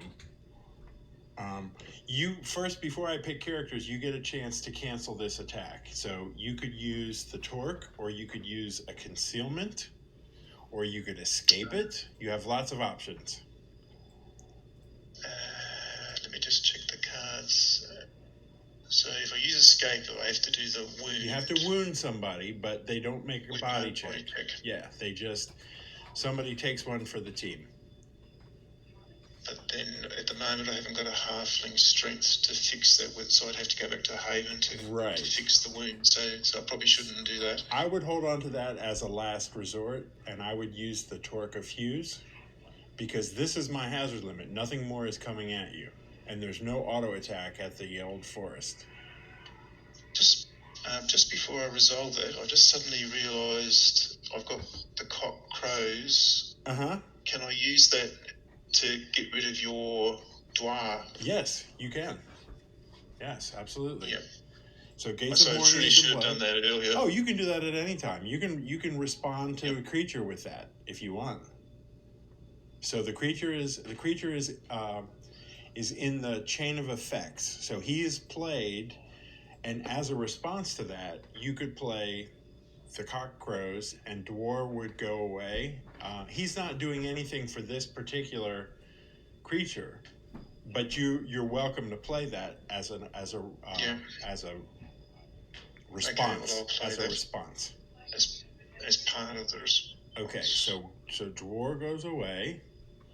I discard the cock crows. And now you can cancel the attack as well.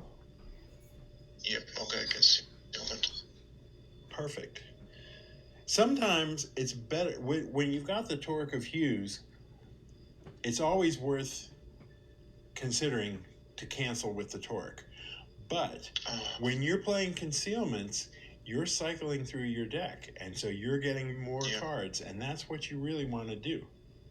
So well played. Especially here where I've got the jump on you with the MPs, so I'm trying to get the last 14 out. And so someone needs to tap to play. A scout needs to tap to play the concealment.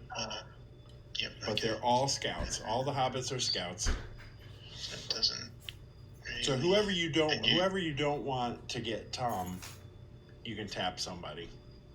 But that's it for movement. I mean, that's it for my hazard phase. So I say no more hazards. It doesn't really matter. I'll just tap. There you go. Right. So I draw back up to 8. Draw back up to 8. Discard the Ruined Signal Tower. And go to sight phase.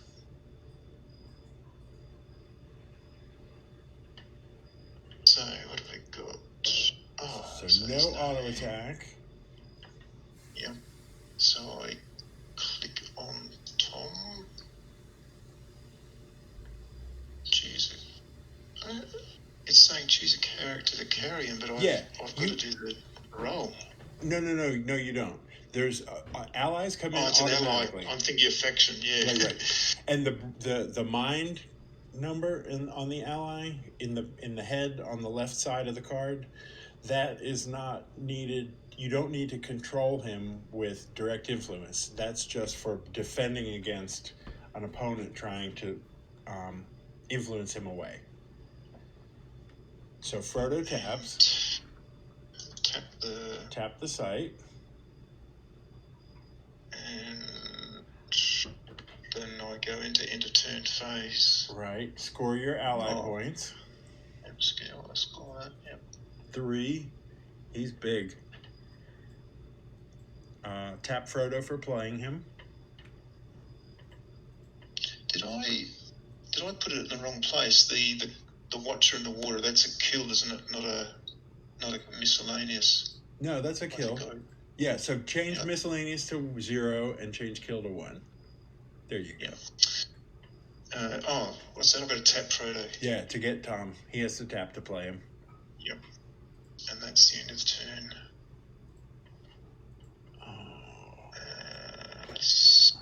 Done. So you can go end of turn.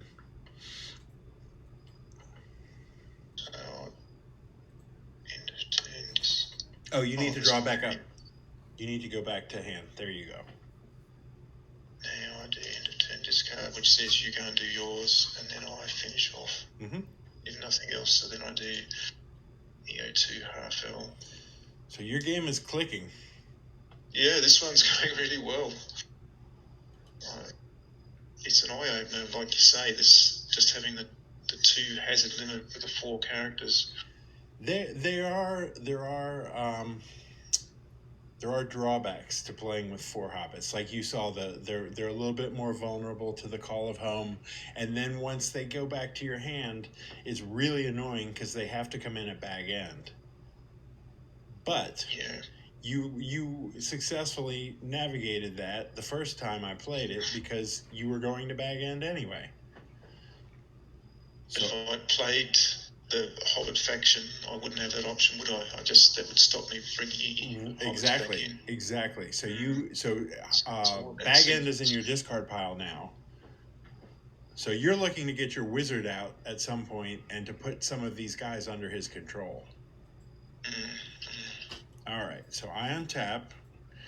I'm going to stay here at this site. I know that's crazy because he's already got an item on him, but I'm going to go ahead and say organized and say movement hazard phase and say not moving.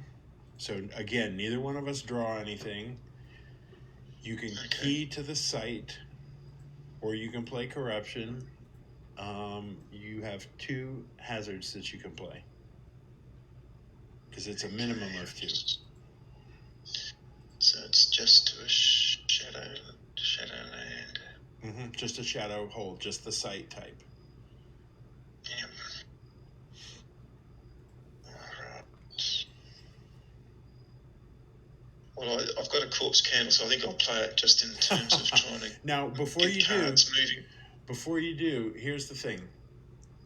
He has 1 corruption point on him, so he can't fail a corruption check.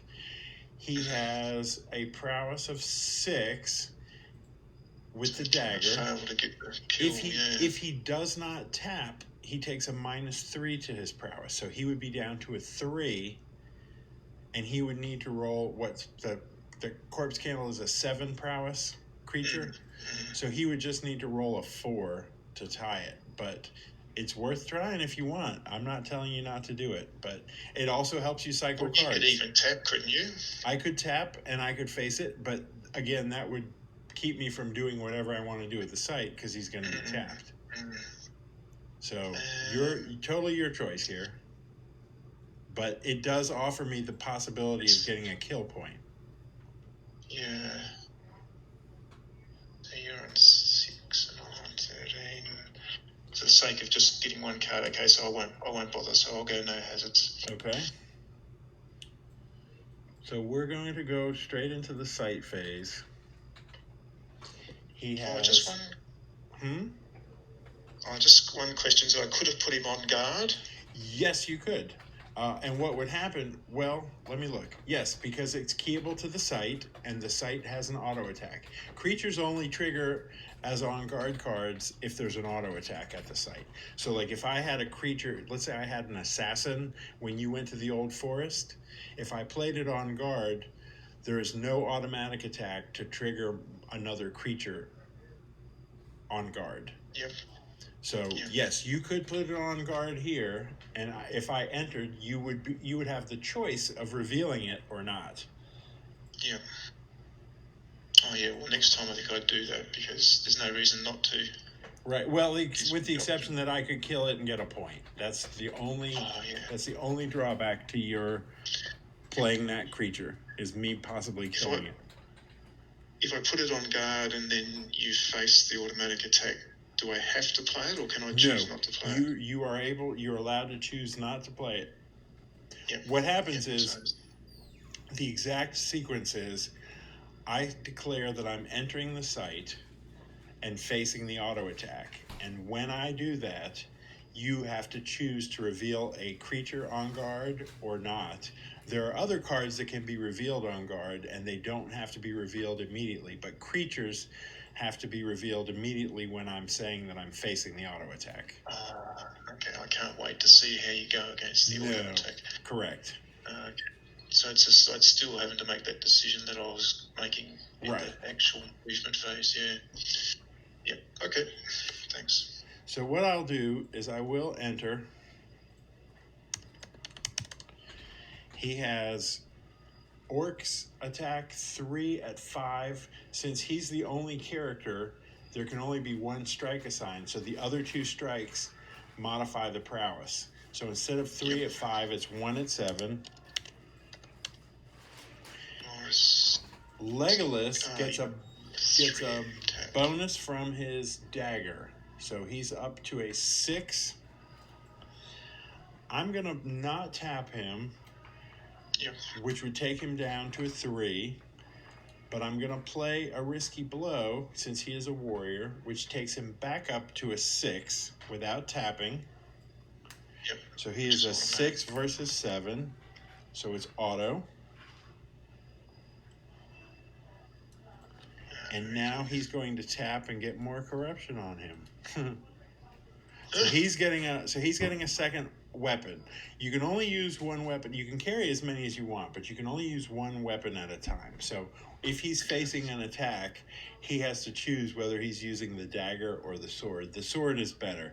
So there would be no reason not to say getting +2 from the sword instead of +1 from the dagger. But more importantly, at least it scores me 2 points here to try to come back from this major setback. So end of turn, I'm just going to draw up, and I'm going to acknowledge end of turn discard. So you can discard and draw if you want, or you can keep your hand and say done. I've got one of the gates of mourning, so I'll discard that. Draw back to 8. And done. And there you go. I still have not drawn my wizard. You've got 11 cards left. I've got 27 cards left. You've been moving your cards a lot better. Yeah. And that usually is an indication of a good game. Okay. So untap all.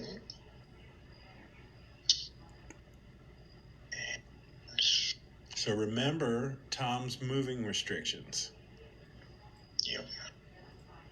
Because you definitely don't want to discard him. He's key to this game. He's got 3 ally points. Now here's the other thing. When you play the full game, not just the starter rules, there are each of the marshalling point sources, characters, allies, items, and factions. If you have points in one of those categories that I don't, your points double for that category. So right now, Tom is really worth 6 points to you because I have no allies. He will double from 3 to 6 at the end of the game. Yep. If he survives, he'll survive. He's tough. What you don't want to have happen is Frodo to get Call of Home, or Frodo to somehow otherwise be removed, that Tom goes away. Because Tom is a beast. He's a 12 prowess, 11 body. He's almost impossible to kill. Okay. I've forgotten what the rule is about revealing your wizard. So I've got Radagast. So here's the rule. You can bring your wizard into play. Characters are allowed to be brought into play at their home site or at any haven. Wizards are allowed to be brought in at their home site or at Rivendell only. They can't come in at the other havens. Radagast's home site is all the way over on the other side of the map. So you to your advantage, you would bring Radagast in at Rivendell and maybe move your hobbits to Rivendell so that he can start controlling some of those characters and protect you from any call of home. Yep, okay. Or what you could do is you could reveal him at Rivendell and you could move both companies, the Hobbit Company and the Wizard, to the same site and then organize them better the next turn. Yeah. And an advantage in that would be there'd be a bit more cycling. Correct. Because I'd have two you'll be drawing cards for everybody moving, right? And Radagast also, remember, draws a card, or he allows you to draw a card for every wilderness he moves through. Yeah. So he's a card drawing machine. All right. So I'll get the side card to him, Rivendell. Right. So he comes in at Rivendell. And then you decide if you want to move the hobbits back to Rivendell or you want to join them up at the same site that's not Rivendell.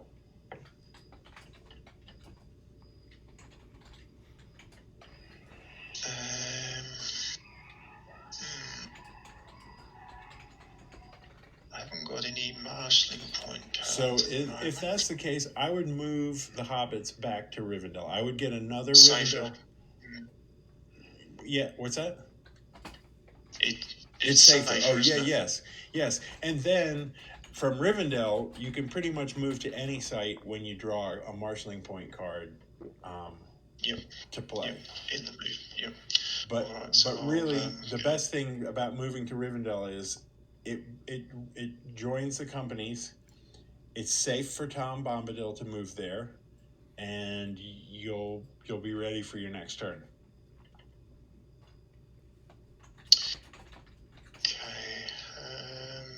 Just check for organisation cards. Nope. So I'm organised. Mm-hmm. There's no corruption to try and remove. So into long event, and lo and behold, my third clear skies is here. There you go. So that's even going to help me getting safely back to Rivendell. Correct. So you'll have two movement hazard phases. You'll have one for each company, and you choose which one to do first based on who's more vulnerable.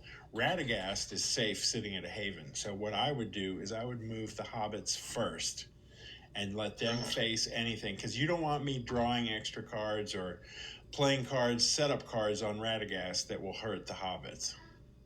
Okay. And so if I revealed this, and if I type in /P... And click the Old Forest. Click the one you're coming from. Yeah, the non-haven site. Okay. Perfect. Right. So we draw based on the non-haven site. So we draw one each, and you're moving through two wilderness.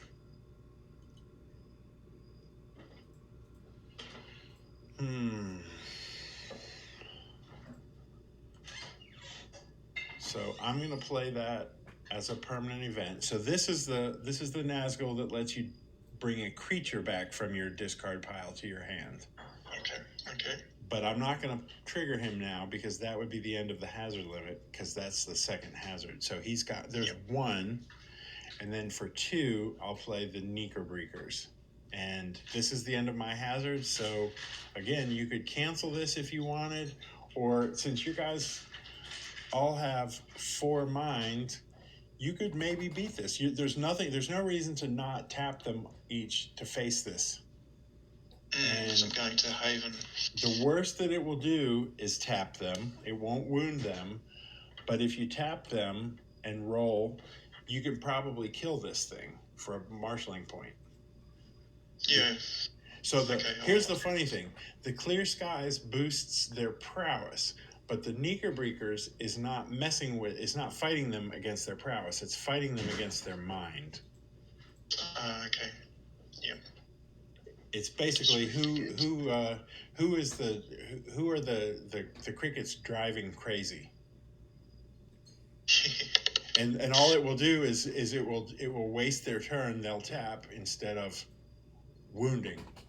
But you're going to go ahead and tap them to face this, and each one of them will add their mind to the roll. And as long as you get greater than a 7 for each, you'll score the point.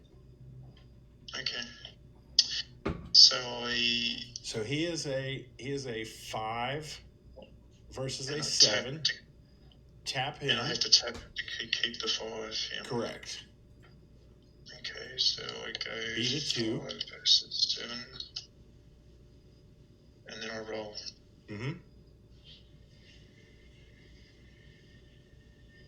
Maybe I didn't press enter.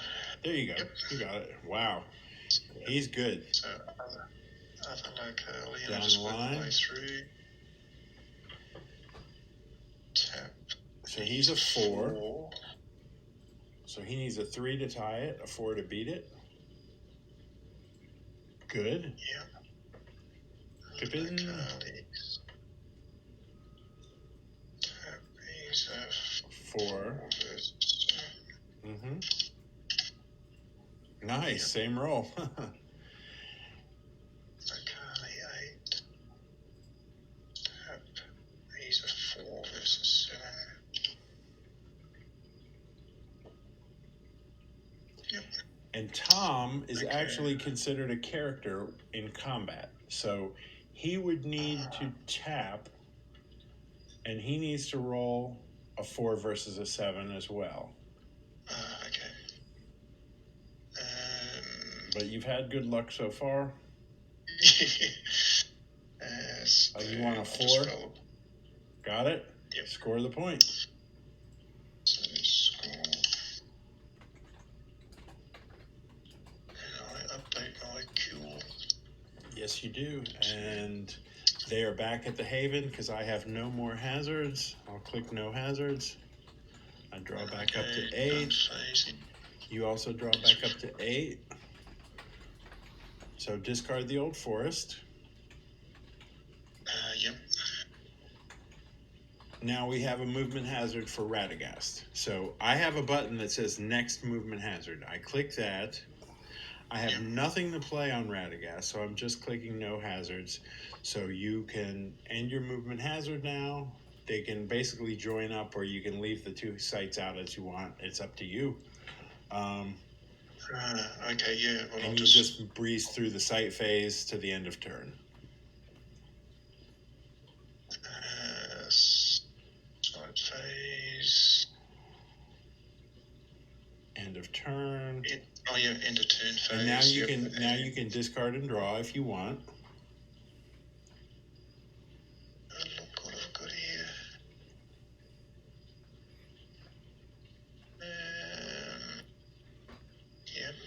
I'll discard just to keep getting rid of these cards. All right. Okay. Oh, I didn't do my draw.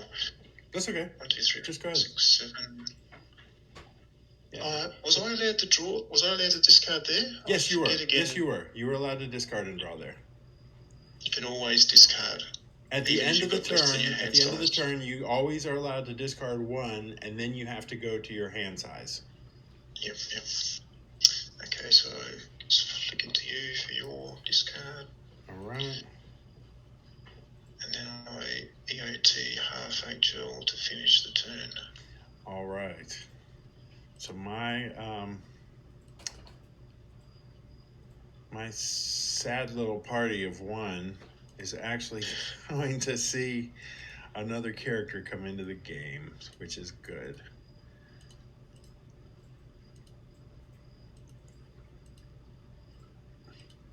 So my wizard is not out, so I can still bring characters in at their home sites without having to have the wizard there. Once the wizard is in play, characters have to be brought into play under general influence where the wizard is, or characters can be brought into play under direct influence. Another character can pull a character in using their direct influence.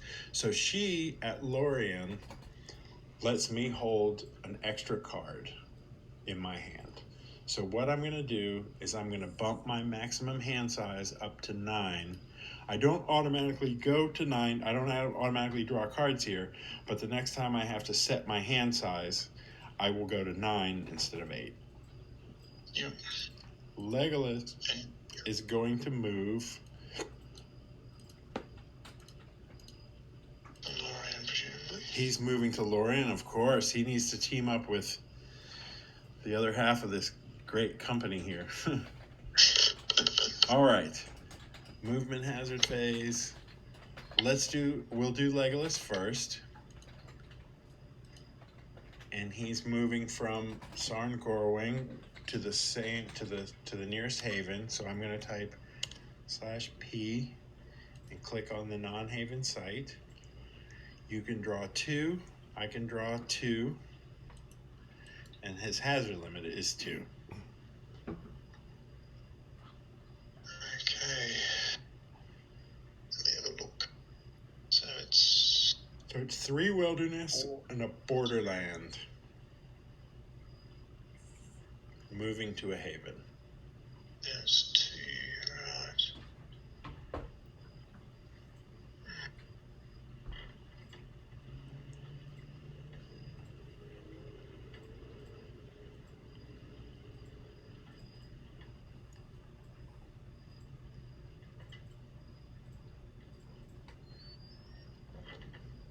Okay, so I'll play Ambusher. All right. So he is the only character in the company. So instead of 2 strikes at 10, he'll face 1 at 11. But do I want to? I think I want to fight that. I think he does. I'm going to tap him. Well, I'm going to face the attack. I'm going to tap him. He's a 5. The sword gives him +2. So he's a 7 versus 11. So he beats it. Yep. So I'll score that.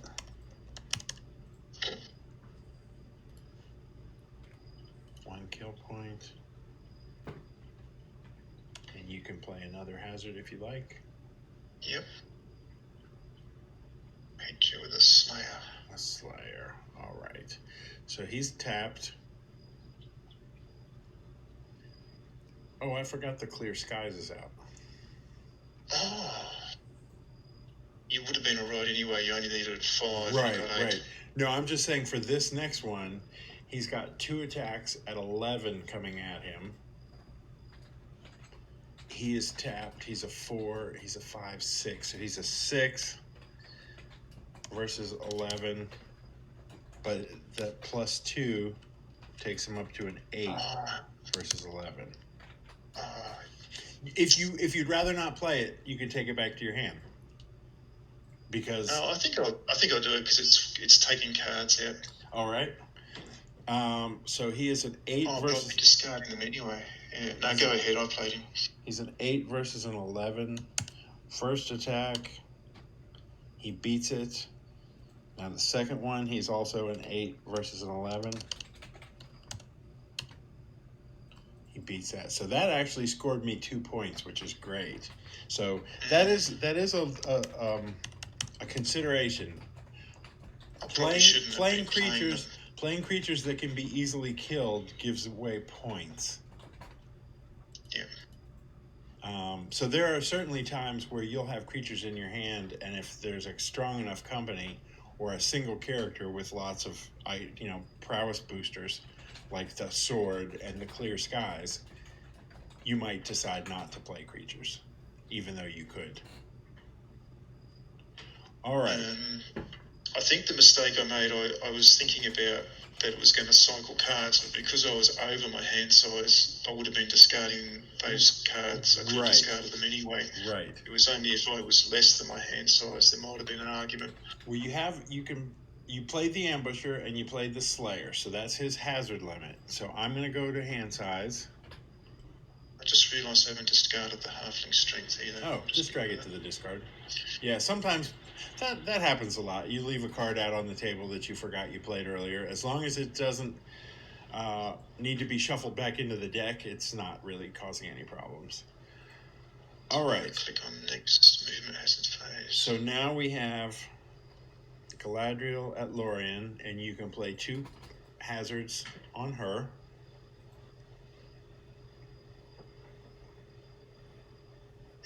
So really no creatures are keyable to Havens, but you could play like another Trader, or you could play Corruption on her, or you could put a Nazgul permanent event in play, anything like that.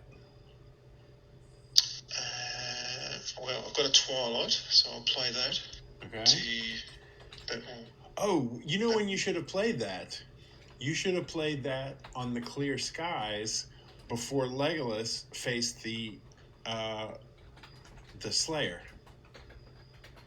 Because Clear Skies is an environment.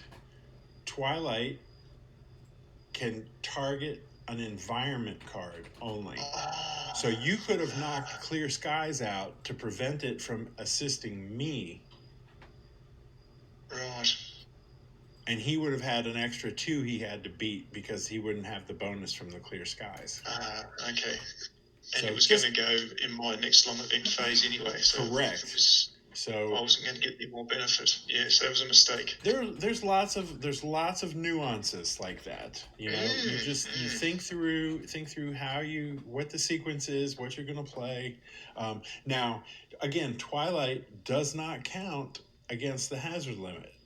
So you could have played the Ambusher, and then you could have played the Twilight against the Clear Skies and made it go away first.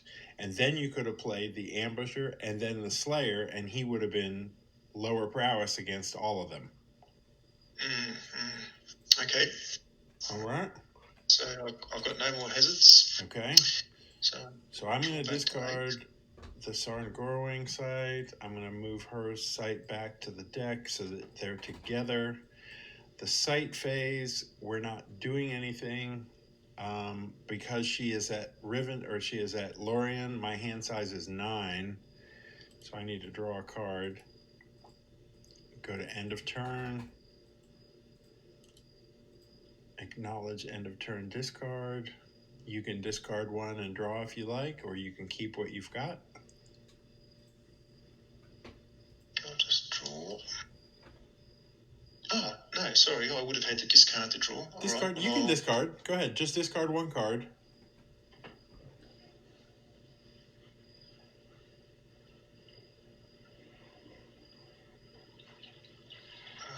Gosh. And I'll discard 1 I drew.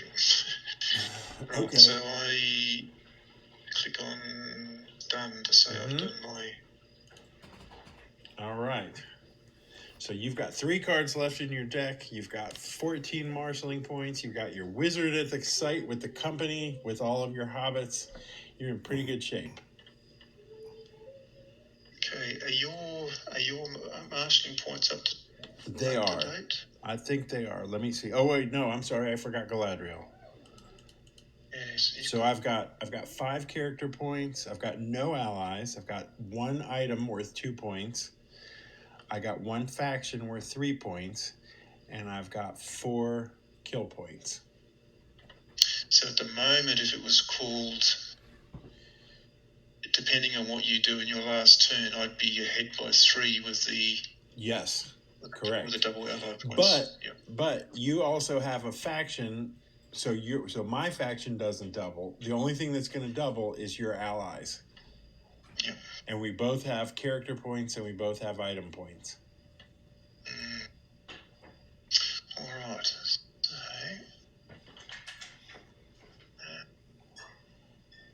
I've got Festival, untap all. So here's the trick. We're saying free up some GI. Yes, here's the trick now. If you want to get Glamdring, it is a major item. There are no more major item sites in Tom's zone. So what I would suggest is I would leave Frodo and maybe Pippin at Rivendell. Let Radagast take Sam and Mary under his control. So organize Sam and Mary and put them under Radagast. So why are you suggesting putting them both under Radagast? Because Radagast has 10 direct influence. Mary and Sam only total 8. So he still has 2 free. If you're not going to a faction site, there's no reason to leave them back out under general influence. So you can always move them out next turn from under his control to free up some of his direct influence so that he could bring a faction in more easily if you have another faction. Right. Is there any disadvantage with having the characters as followers of Radagast? None. Oh, right. Actually, there is one, and it is a very unusual situation. There's a card that it's a wizard spell called the Sacrifice of Form, and the wizard basically gives up his physical being to beat a creature, and he goes away, and all of his non-item cards go away, including followers. So they would go away if he played a Sacrifice of Form. But other than that, there is no reason, there's no disadvantage to having followers under your wizard. Okay. All right, so this is a bit of interface practice. So if I click on Sam, click Organize, and put him in the last number. Like Harley, yep. And then do the same for Mary. Organize, Carly 9. And now you have Pippin and Frodo are 9 points of mind taken out of your general influence. So you have 11 free general influence. So you are perfectly safe from the Call of Home, and there's another card that targets factions in play that tries to make you discard them, and your defense is some of your general influence plus a roll. So you're fine, you're safe from all of that because you're not overextended into your general influence. And I've used Ruin's Signal Tower and Barrow Down, so I'll go here's what I would do. Here's what I would do. You were saying what? I was going to say when I go to the Isle of the Dead. Perfect. So here's another reason to go there. It is an undead auto attack, and Sam has the Star Glass, and he can tap the glass to cancel an undead attack. So leave Frodo and Pippin at Rivendell. Put the Isles of the Dead in Radagast's column. Just finding it. Isles of the Dead. It's in the... Yeah, there you go. Now that'll be on 9. Yep. And now you should be organized. Just double check. Yep. And now I haven't got any long events to go on. So here's the thing. So what I would do is I would reveal the site for the moving company and do their movement hazard first before you do the squatters, because if you do it the other way around, I can set up some nasty hazards to hit the moving company by using the hazard phase against the squatters. I could put more creatures into play or put more permanent events into play, that sort of thing. Yep, okay. All right, so give me your site path. Yep, hang on a sec. I'm going to forget that every time. So, Ruda, Cardalan, Dorian Coast. There you go. All right, so I draw 2, you draw 1, and the other advantage of leaving Pippin and Frodo at Rivendell is Radagast, even if he moved by himself, would have a hazard limit of 2. Those 2 extra hobbits don't increase it any, because they count as 1 and he counts as 1. So he's at the minimum hazard limit. So I'm going to draw my 2. 1, 2. And Radagast, I can draw. You an could extra draw couple. 2 extra cards if you choose. Yeah. Well, I think I'll do that. No reason not to. All right, so now you have drawn your deck. So what you do immediately when the last card is drawn is you redeck. The way you do that is you type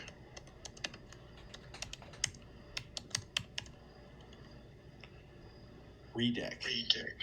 And what that will do is it will move your entire discard pile back to your play deck,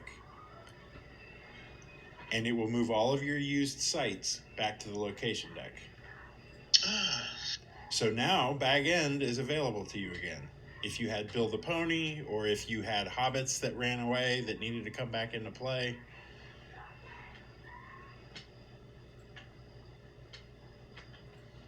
Alright, so I'm ready to... So I have a hazard limit of 2 at the Isles of the Dead.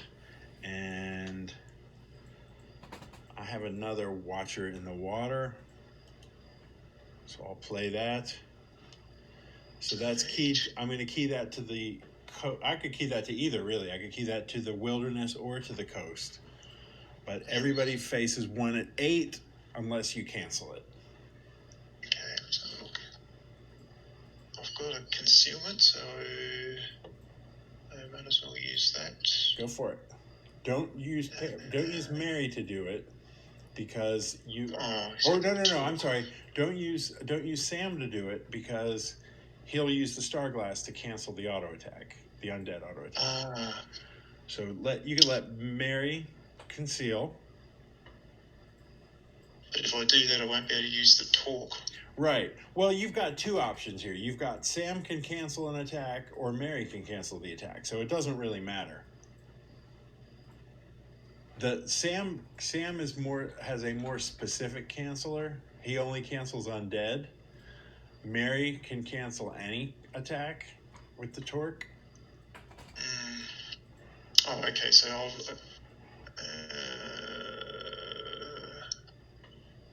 I'll leave it to you. Yeah, I'll use the talk. Okay. So he taps as well, and he has a corruption check, but he is fine because he's only got 1 effective point on him. So the Watcher in the Water discards, and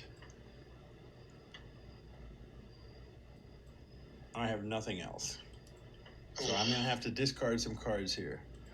1. So am I. Oh no, I'll stay at 9. I only had to discard 1 because Galadriel is still at Lorien. Now, I'm intending to call after this turn, so I won't need hazards. Oh, I will need hazards. It's resources I won't need. Right. Because you'll get 1 more turn, won't you? So right. I'll just get rid of... I'll get rid of resources to get back to 8. I've got 10.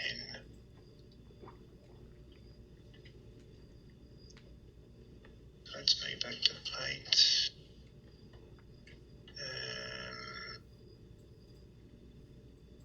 So I go into side phase. Right.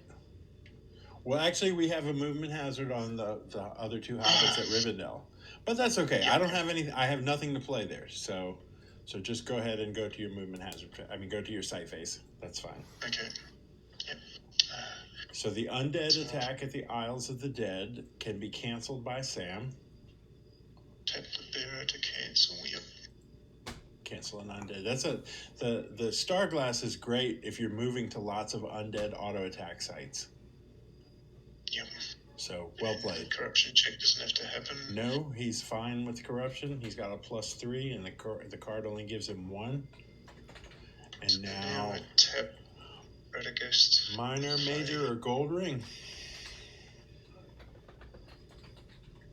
Haha, good. Always good to give your wizards something fight with? You score another 2 points. End of turn phase. Oh, score. Yep, that's right. And I click on the... Oh, no, you don't... say done. I haven't got it done. Oh, you don't?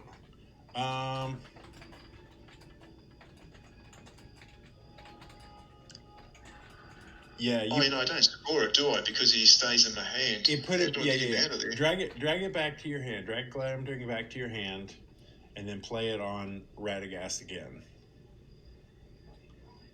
And now just modify your point tally over there in the box. Change it from 2 item to 4 item. Right. Got it? Yep. And now I go into end of turn phase. Mm-hmm. And now's where you would discard a resource and draw hazards, hopefully, to hit me with. Yep. So draw, and then acknowledge.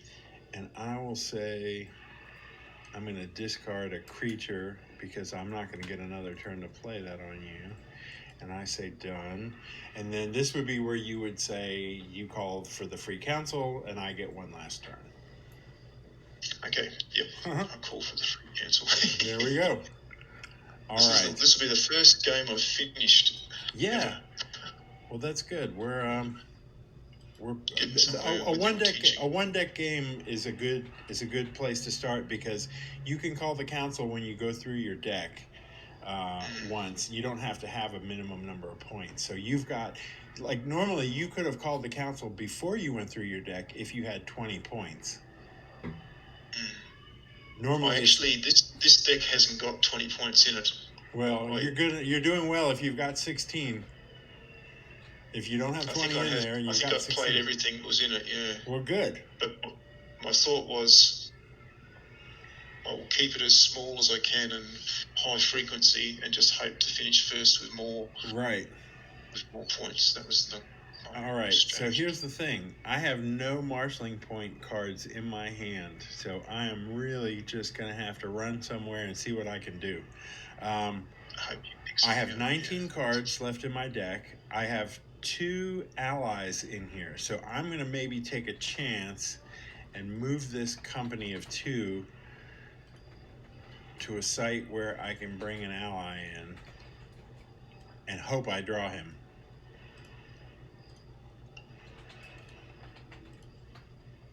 All right. So I got no rangers, so I can't play the forward in my hand. Okay. I'll go to movement hazard phase. I'm going to move to the Eagles area, and I'm going to type /P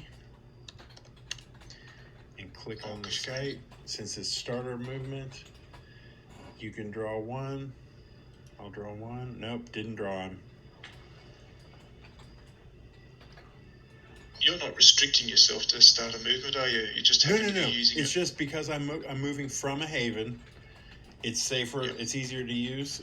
Sometimes you have to use starter movement if you're at a haven. Like if you want to get somewhere that's far away, like the Iron Hill Dwarf Hold is more than 4 regions away from Lorien. Normally, you're only allowed to move 4 regions in a move unless you're using starter movement. Starter movement will let you get farther than 4 regions in some cases. Yep. So hazard limit of 2, moving through a wilderness and a borderland to a freehold. Okay. Well, I'm not going to give you any kill points. Yeah, you don't want to give me kill points. So, but you, at the free council, is it all the characters have to do a corruption check? Correct. So yes. So I have got a corruption card, so I will play that. Put it on Legolas. Yep. I've made the mistake of not transferring the dagger over to someone else. Yeah, he's carrying 2 items and doesn't need them. Doesn't need them both. But now, again, he's got 5 corruption points on him. Well, I have got the corpse candle, so I mean, I could throw it out. Oh, yeah, play it. I could play it. That gives you a kill point. Well, it gives me a kill point, but it also potentially makes me lose 4 points on him for corrupting away. He would run away with the sword. All right, well, we'll give it a go. All right, so before I have to face that, everybody makes a corruption check. Galadriel does not need to make one because she's not carrying anything. Legolas has a corruption check of 5. I'm going to tap Galadriel to give a +1, so it's a corruption check of 4.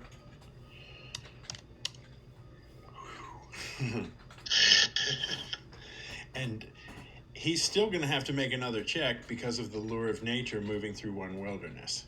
But first, I fight that thing. And I'm going to play some cards because I want to try to see if I can't draw. Well, I won't have enough to play to get it out, to draw back up anything.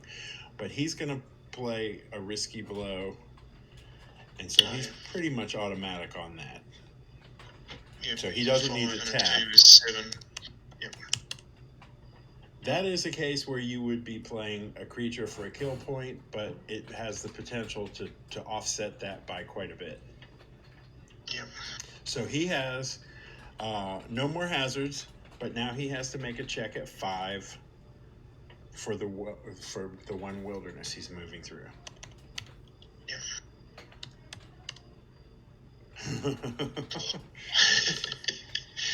All right, so I move the Lorien back to my deck. I adjust my hand size from 9 down to 8 because Galadriel is no longer at Lorien. Now I have to go back to hand size. And discard that. I go to sight phase. I have nothing to do. I go to end of turn. End of turn discard. You could discard and draw if you like. Or you can just hold on. Is there anything I can... If you had the Friender 3 card that I was telling you that helps give bonuses to an influence attempt or a corruption check, that might be something worth trying to draw just in case you needed to bonus yourself for corruption checks. Yep. But you don't. Yep. Nobody has any more corruption than their bonuses. So everybody's fine. So there's really no reason you need to do any discarding and drawing. Yep, okay. But what I'm going to have to do is I'm going to have to make another check at the Free Council with Legolas with 5 corruption points. Still on 5, yeah. So he's got a corruption check of 5. Ooh. This has been vicious. See, that's what I said. Corruption can be very, very effective. If nothing else, even if it isn't making characters corrupt away, it will slow your opponent's game down because they're wasting turns trying to get rid of it. So my character points drop down to 3. My item points drop down to 0.